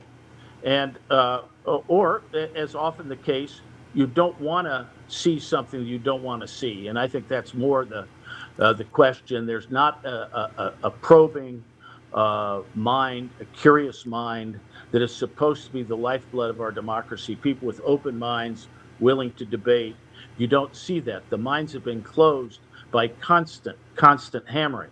Yeah. So when we reach 50 years of Watergate, and they do a special with Bob Woodward on CNN about Watergate. Well, Bob, why do you think this happened? I mean, Nixon was way ahead in the polls, and there really wasn't anything to get in the DNC. And remember this: there was nothing to be had there at all. Why would you do it? And he was ahead in the polls by 20 points. Nothing to be had at the DNC. Maybe there'd be yard signs once the campaign started, but the primary hadn't happened yet. The convention hadn't happened. Why did he do this, Bob? Oh, well, he was a guy that was so worried about getting elected that he went to extreme lengths. He was very paranoid, and he did too much. He did it even though it's irrational. Now, let me tell you this, Victoria. One of the things, the best thing that Nixon ever said is, when this thing happens, this burglary happens, and he says to the people around him, I don't mind it that people think I'm a crook. I just hate it that they think I would be this stupid. It made no sense. Why would you do it? Let me Yeah. Let me interject this. There's a comment here. No one cares about CBS, ABC, or NBC. Duh. Oh, but they do, because the entire Watergate canon relies upon the initial reportorial efforts by all of those entities. And all of those same entities are back doing the same thing to Donald Trump. Without the complicity of the media, without the cooperation of the media, these scandals that weren't scandals, these scandals that were started by either Oppo Research and or the deep state and or the intelligence agencies, as happened against both Nixon and Trump, they would never have gotten off the ground were it not for the CBS, ABC, or NBC. And I know you probably get your, Chad, you probably get your news from an entirely different bunch of sources, all of which were started by people who care about CBS, ABC, or NBC, the New York Times, the Washington Post. You just have to understand there's a bloodstream. It's a news bloodstream. And it starts with the New York Times, the Washington Post, NBC, CBS, etc. MS Now. Those are all the same people. Well, correct, Victoria. And think about it this way. The MS Now used to be just a few months ago MSNBC. It's got an NBC connection. For years, the joint polling has always been ABC-Washington Post. Yep. Oh, no. And you're right. All this happened. And back when Watergate happened, the major communication sources were these major channels. And they all sang together, row, row, row your boat. They're all the same. And they bought everything. And I got to say, some of it is, in Watergate, I think they were just gullible and stupid because they all got their stuff from the Post. Now, let me tell you how influential the Post was. When they set up this Watergate committee in the Senate, what did they do? These guys didn't know anything about how to prove this. What they did is they said, oh, I know where we'll get our information. We'll get it from Bob Woodward of the Post because he knows everything. We know he knows everything. And so so think about this. They went out and hired Scott Armstrong, and he became the lead investigator for the Senate.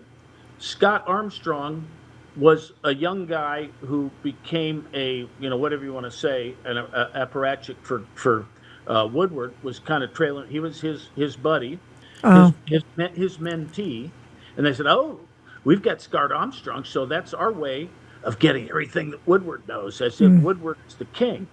Well, tell me how much they're infected by this. And so, and then the whole idea, and then, of course, the prosecutors were all selected by Democrats, and they were so anti-Nixon, it was ridiculous. Let me just go to the 50-year show on CNN about Watergate, when they showed a picture of Nixon, and they're just lambasting Nixon because of all this stuff he supposedly did, which he didn't do. They then switched the screen, and they show Donald Trump. What? Oh, gosh, I'm a smart guy. I guess Donald Trump's just like Nixon. And then they go along about 5 minutes, and you see a picture of Nixon, and then there's Trump. Wait a second. It's these people that think they're smart. Basically, this is just a television show in which there's a villain. And luckily, Nixon kind of looks like a villain. And if you don't like Trump's haircut, you think he's a villain. And basically, that's the whole idea. Trump bad. When we get this, Nixon bad. So now, if somebody wants to have a discussion and really get into something, as Rufo wanted to do about this, what happens? Do people say, what do you have to say, Rufo? I'm interested in your argument. I'm an intellectual guy. I believe in curiosity and argument like John Stuart Mill says I should do. Oh, no, what happens? He says something, they go, boo, boo, we're not going to listen to you. And the whole notion that we are told what to believe. So if you go to UC Berkeley and you're a conservative, you don't make it on stage. I mean, you're just not going to, nobody's going to debate you. And that's what we have with Watergate. It becomes a solidified deal. Received wisdom. It's canon. That's right. And in my book, I have some wonderful vignettes about how I got conned into using a particular publisher, not knowing that the chairman of the board was Ben Bradley. Yeah. Okay. So now I had to fight. That was a catch and kill. That was a catch and kill situation. That was catch and kill. That was back in 2005. Neither of these two books are catch and kill. No, yours aren't. But the one I did back in 2006 with Mark Felt is a catch and kill. I've got stuff in there that slyly adds things in that got by my censors, but you have to be real astute to read it and know what I'm saying. But I didn't want to be accused later on of not trying to write this stuff. But at the time, I wasn't as confident that during the reporting that they had deliberately missed all this stuff that I wanted to talk about. I just knew there was stuff that hadn't been told. And only later did I say, you know something? They were so adamant about me not publishing this stuff. Maybe they knew about it at the time, because it's not clear just because something comes up 5 years later that the Post knew about it. It's unfair to say just because something happened afterwards that they knew it before. So I started researching, and I talk about it in the book. I researched Postgate for over 9 years. I bet. Oh yeah, and the hardest thing to do is not only to find everything, but to make it compact so the reader can get through everything pretty quickly. So I try to be as concise as I can, but include everything. But basically, they knew the thing that they knew darn good and well, and that's why they went to the ends of the earth to try to suppress me earlier. And it made me so mad. That's why I did 9 years of research, because I've got other things to do. I'm practicing law. You know, if you want to make a small fortune in writing books, you start out with a large fortune. You know. Yeah, exactly.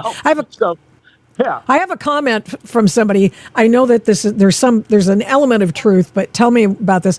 There is a recording of Nixon trying to use the CIA to cover up the FBI investigation. That alone is a crime. Ha ha. Well, yeah, I know there's. Ha ha, Mr. Ha ha.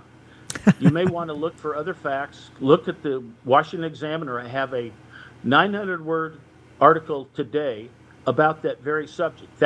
You are astute in that was the one act caught on tape that they thought at the time doomed Nixon. And it did, in fact, doom him based upon what was known in the public, because most of the public didn't think the CIA was involved.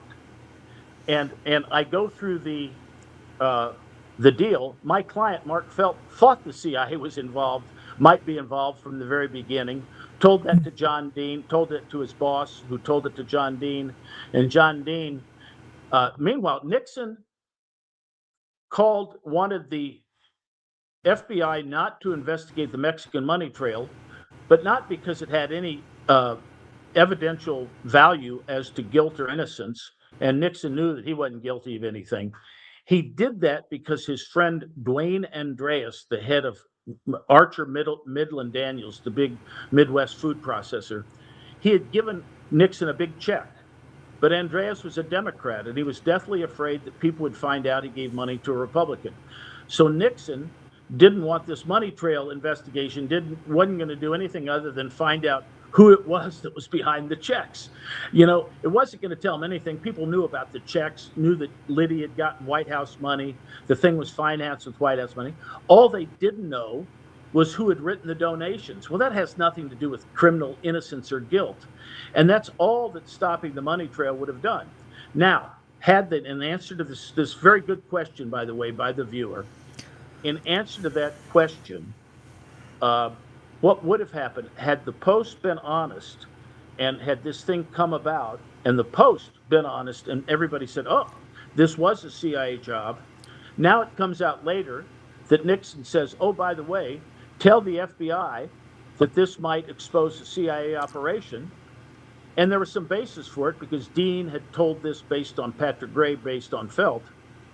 And those people weren't available as witnesses. But the point is, it would have looked like, sure, Nixon figured out that it might be the CIA, and so he did this. And it really would have uncovered a CIA operation. Mm-hmm. In fact, the guy that was washing money for him in Mexico, an entirely unnecessary thing, by the way, it was just people trying to act like CIA agents. But he had been washing money for the CIA for years and had actually done it for the Eisenhower administration when they planned some stuff on Cuba and laundered money through Mexico City through the same guy. But my point is that comment by the viewer is that's an astute person who gets that part of the evidence but doesn't understand the background. And I think that's an astute person. And that was the basis for Nixon resigning. But read my article, and once you read the article, you'll say, "Aha! I didn't know anything else to put that as a frame of reference." So I do not make fun of that. In fact, it's a very astute question. Yeah, and not everybody knows that. So that's it's important. It's important. Yeah, that's why I wrote the article. I wrote the article especially for people who knew that. So you talk about financing all of the CIA stuff, and we've heard about BCCIs in subsequent years, and that bank blew up, and we hear about. I mean, I'm gonna just throw this at you as a just crazy thing. We hear about the likes of Jeffrey Epstein and how he's willing and does finance for what appears to be the intelligence community. Would that surprise you if that were out there and as a possibility, and why he had so much dirt on people, apparently? Well, no, not at all. And as a matter of fact, the CIA and Jeffrey Epstein were in the same game. Remember what the CIA does here. The CIA is mainly an extortion outfit. I think that's a good idea, actually, if they do it the right way, because you want to get somebody that's a Russian guy, you want him to talk. And unfortunately, you've got to do that in spycraft, and that's why we give these people immunity. So I don't downplay that at all. Mm-hmm. But remember, Epstein was in the extortion business. I mean, he had all kinds of dirt on people and used it to get things from them. So now, was Epstein financing the CIA? Maybe he might have been, but mainly probably as a vehicle to use the CIA to get, because he's going to get something back from the CIA, isn't he? He's going to get, just don't give. Jeffrey Epstein is not the kind of guy that is a charitable guy. I'm going to give you some money to the CIA because I'm just a patriotic guy. No, he's in the same game. And remember, he can get information from these people because they're all about exchanging information. Remember what James Comey did in your wonderful Russiagate. There was a Russian spy that was clearly involved as Christopher Steele's, who I think was a dirty bird when he was a MI6 agent. Mm-hmm. But Christopher Steele's main subsource for the Steele dossier was a guy named Igor Danchenko, who worked for the Brookings Institution. Right, and they had caught him offering money for people that were going to go to the State Department. If when they got to the State Department, they would give them some information. Yep. So it looked like it was a spy thing. They couldn't convict him and so forth. But he's a Russian spy. I mean, let's face it, he's a Russian spy. Everything, he's. But meanwhile, what does the FBI do when they want to get Donald Trump? They start paying Igor Danchenko to help him out. And they also bring in Igor Danchenko into all their pending operations against the Russians. They had something like 13 separate investigations, counterintelligence, and they bring Igor Danchenko in to help him out, all so that they can use Igor to get Trump. Well, wait a second. They just spilled our family jewels. It's right there in the Horowitz report, and that they did this. And if you look at it with a critical eye and know, I'm going back to read that. I'm going to go back and read that completely. Oh yeah, and some of this you might want to look on my. I tell your viewers, look on my website, Postgate. All the articles I've published, I have up there. There may be 140 of them, But in some cases, I synthesize this stuff on the Russiagate thing, and I have some really good articles that will save people a lot of time if they read the Russiagate stuff. Once again, start with this large fortune, maybe get a small fortune. I do this just for the love of it. But it's all there. But here we are. We are, in order to get Donald Trump for a trumped up charge, right, we give away our family jewels to Russia. This stuff went to Russia. And when they're trying gin up this peeing prostitute thing, Igor Danchenko says, well, I've got a person that can help us. I'm going to bring in Olga Galkina. And if you look up her, she's a Russian spy. She comes over from some foreign posting to America with the promise that she will get into Hillary Clinton's State Department once Hillary, of course, gets elected in 2016. And Galkina writes emails to people saying, ha, ha, ha, I'm getting into Hillary's State Department. Well, basically, how bad are we that we're allowing Russians, in order to get Donald Trump, we'd have two Russian spies, Danchenko and Galkina. And Galkina's going to get everything that is known in the State Department because she's the Russian speaker.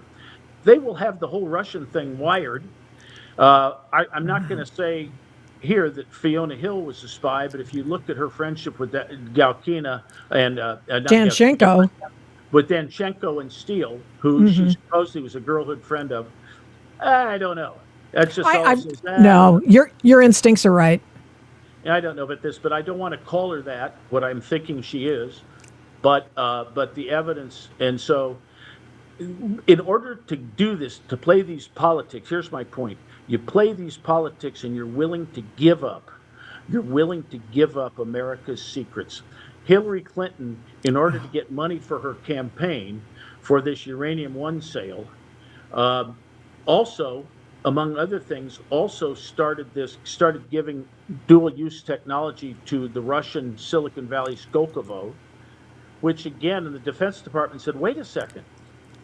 As part of this Russian reset, where incidentally the Clinton Foundation was getting hundreds of millions of dollars from these people, in order to do this, you're giving dual-use technology to the Russians. This is some of our state secrets, and you're giving it away to them. Well, you know, Hillary's in the State Department; she can do what she wants on that. So, the law, and of course, what was Biden doing when you allow the Chinese blimp there, and Hunter Biden happens to have all these Chinese connections and is getting all kinds of money. I mean, it's right in front of our nose. And nobody does anything about that. When we howled about it, but I mean, the uranium, Rush Limbaugh used to talk about the Uranium One deal. I mean, people were howling about it, but nothing was done. But Victoria, you and I and Rush Limbaugh and people like that were doing it. But that doesn't mean that, the people who really know were going along with it. If they were legitimate journalists, they would say, yeah, there's something to this howling. Let's investigate it. Right. But that's the problem is they all joined together to say this is nonsense. So I'm a jury trial lawyer, and I know if the other side, I can have the best case in the world, but if the other side gets 6 people on the jury to just fold their arms and say, I don't care, you're not going to win the case, are you? And unfortunately, the people that have their arms folded control a lot of the media. And, so you and I and people like that, know what's going on. We howl about it. We're watching things closely. We look at evidence. Our minds are open. I'm not going to howl unless I really think I've got something. Same with you. I'm a big fan of yours. But so there are a lot of people who understand what's going on, and it's very frustrating. And people don't understand how Trump tapped into the frustration of people that are tired of this. They want somebody who just comes out and says, I don't care what the regular conventional wisdom is. I'm saying what common sense says is true. And that resonates with people. People don't care if Trump has a few bucks or, is narcissistic. Will he tell the truth, and does he have the guts to go through this stuff? I mean, there's a lot of things Trump does that I wouldn't do if I were president, and I can't justify everything he does, but by God, you know, you need somebody that's got the guts to fight this. It's a big fight we're in, Victoria, and people are not doing what all the students of democracy talk about. Tocqueville, John Stuart Mill. You have to discuss and debate and keep open minds and come to reasoned conclusions and compromise, which is the strength of our democracy. And yet now what we have, ideological thinking. Oh, if you say something against, you know, the received wisdom, sorry. You're like a person in Russia that got sent to Siberia. We get sent to Siberia, it's just a Siberia of, you know, people not believing us. Are not investigating what they should investigate. So this is, to me, and this is why I like your show so much, because you're not afraid to talk. You're not afraid to say things that are obvious common sense conclusions of someone who actually thinks sequentially for more than one or two steps. So that's the world we have. And I think that's why Watergate to me is important. And it's not because what happened 54 years ago is that important if it didn't have anything to do with today. But it's what set the template. And every time we have a scandal, it's got a gate suffixed to it, the word gate. Why? Right. Because this was the mother of all scandals, and it incentivized the media to be king makers and king breakers. Oh, we'll all get together, the New York Times, and we'll decide what we're going to do. Oh, yeah, we're all going to go after Trump this year. That's what we're going to do this year. We're a king maker or a king breaker. In this case, we're going to break Trump. Oh, and we'll make Biden. Let's everybody ignore Biden's obvious deformities and his problems and other corruption problems. Let's just go with that. So that's what we've got. We've got very ideological thinking on one side of the fence here, and unfortunately, a lot of those people are controlling the media. That's exactly right. That's exactly right, John O'Connor. Thank you. The books are. This has been fun for me. It's been fun for me, Victoria. I hope it's been fun for your audience. Completely on fire today. The mysteries of Watergate and Postgate. And John Dean turned state's evidence. He was the promulgator of all of it. And then he poisoned the well by telling Nixon in a meeting that he'd never met with the president before. Gets a meeting with the president, which was a mistake. Need a better gatekeeper there. Yeah. And then he begins to tell the story about, we've got a problem here, and we need to help this guy out because he's in legal trouble now. And then he gets Nixon to say, well, yeah, that's a terrible thing. And then all of a sudden he turns state's evidence and says he told the president that there was a cancer on the presidency. Yes, but the cancer, let me jump in. The cancer was the little guy talking to the president. The cancer was a walking, talking guy named John Dean, is what it is. Scoundrel. And before I get off, what John Dean was a lawyer, but he never figured out that under the laws of every state in the Union, including the D.C., when someone under your employment is in legal trouble, you can and you must indemnify them by paying their legal expenses. John Dean acted like that was a criminal enterprise who would have people paying legal expenses by going to lockers, and people would pick up the. It's what you're supposed to do. If I had the most fraudulent employee in the world got charged, I would have to pay his legal expenses until it was clear he was criminal. And yet, Dean never figured that out. I mean, you can't. And meanwhile, he, of course, was the guy advising these people when he actually had the liability. He was the only one who knew how this thing had come about. You can't make this up. He'll never admit it. He always comes back. He and Carl Bernstein, probably what Bob Woodward let to a lesser extent, but they always get trotted out when there's a new scandal, and they're always required to say, yes, this is worse than Watergate. Yes, and of course everything is worse than Watergate. If I jaywalk, it's worse than Watergate, at least in terms of Nixon's comparison. But by comparison of worse than Watergate means, is the media worse today than they were in Watergate? And I'm not sure. They're awful bad in Russian collusion. So, That's true. Worse than Watergate? Maybe not, but it's all media. It's media sins that is the real root of our democratic problem. And democracy does die in darkness. And if you have a paper that does the darkness, then that's not good for democracy. That is correct. It's not good for a representative republic. It's not good for informing Americans. And some people say, well, I don't, I would never watch this show again, or I'd never look at this newspaper or this show again. You don't do that in a vacuum. You look at everything. You get a breadth of information so that you can come to a decision. You can come to a conclusion. Thank you, John O'Connor. Thank you very much. I really appreciate it. I'm going to read your piece because I didn't, I found out about it too late to be able to just read it. And it just got up. Just was put up. So anyway, thanks for your indulging me. I sometimes feel like I'm talking a mile a minute, but it's important to get this story out. Yeah, you were on fire today. Appreciate it. Go get them. Take care. See you now. Thank you, John. Appreciate it very much.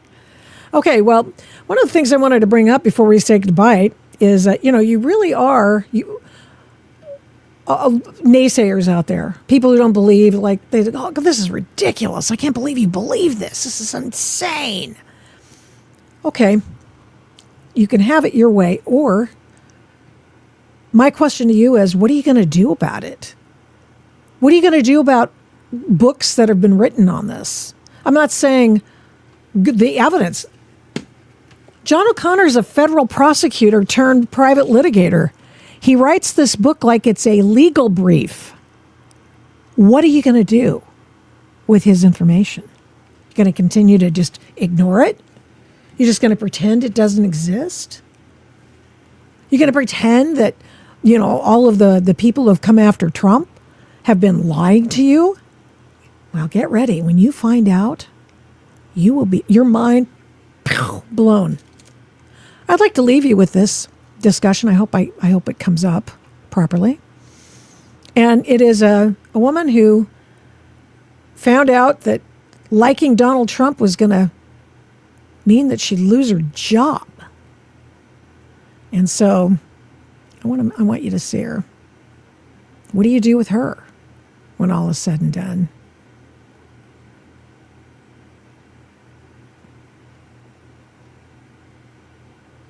Hi, friends. I'm Delicia Ballinger, and I am an independent journalist and mother from Memphis, Tennessee. I walked away from the Democratic Party after I realized our values no longer aligned. Once I was fired from an all-black news publication here that I worked for almost 10 years. President Trump announced that he was bringing the National Guard to Memphis. It was my job and duty to cover those stories. And of course, as always, by journalistic standards, to always tell the truth, no matter from what side. If you didn't like it, if you liked it, it was my job to be able to cover that, and that's what I did. But it wasn't until I made a video. And this video was made on my own time, and it was from a mother experience because I live in these communities where it was going to be affected and be impacted. And I realized this one particular day when I'm actually walking out to my mailbox, and it was extremely quiet, which was a normal thing in my neighborhood because I was used to gunshots and other things happening around the neighborhood. For once, it was actually quiet and I could hear the birds sing. So I just made a video about that, just sharing my experience and thanking Trump. The video literally... That was her problem. She thanked Trump. I wasn't prepared for it, but it did. And a lot of people had a lot of things to say about it. It was like instantly the black community turned on me because I thanked Trump for it. Not only that, the publication that I worked for was totally against what I said, all because I thanked Trump in the video. From that point going forward, they wanted me to take the videos down. They gave me an ultimatum, but ultimately I wasn't given that chance because by the following day, everything that I was assigned with was taken away. And I was told pretty much, bye.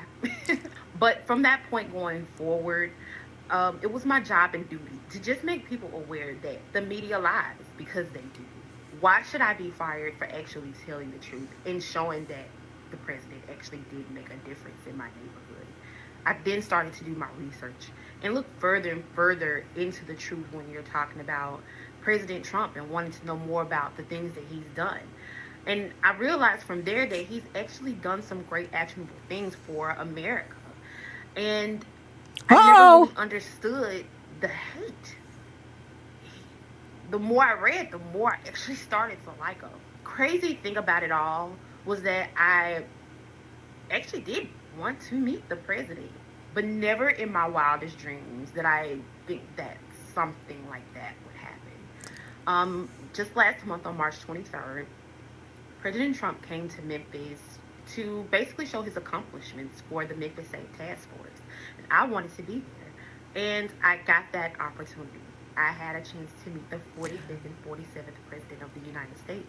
Oh, that racist. I can't believe it. He's a terrible person, right? What are you going to do with that? What are you going to do with that? I don't do this every time we're on, but I do wonder, you're met with evidence. You're met with story. What are you going to do with it? So here we go. Chamath Palihapitiya. He's one of the guys on the podcast All In, which is an excellent podcast. I commend it to your viewing. And he's talking about Donald Trump. Here he is talking about his experience with Trump before and after. The reality is that most of us were lied to by the media about President Trump. And if you just go back to the source material, you should take away two things. One, he didn't say half the things he said. And two, why did these other people just fabricate what they wanted to say so that they could essentially assassinate his character? I think that that second thing is completely unacceptable in America, and there's still been no repercussions, really. I took the time to learn about it.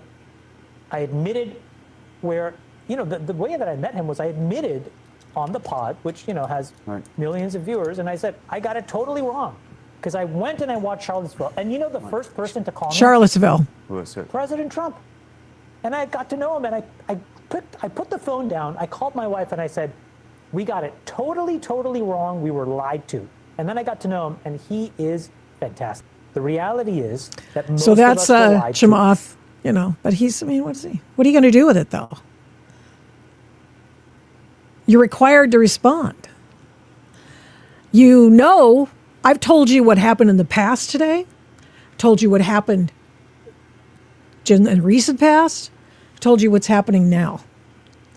I've told you people from that reporter to Chamath Palihapitiya, a billionaire to a thousandaire. I don't know how much money she has, but okay, let's just assume she's like in my league.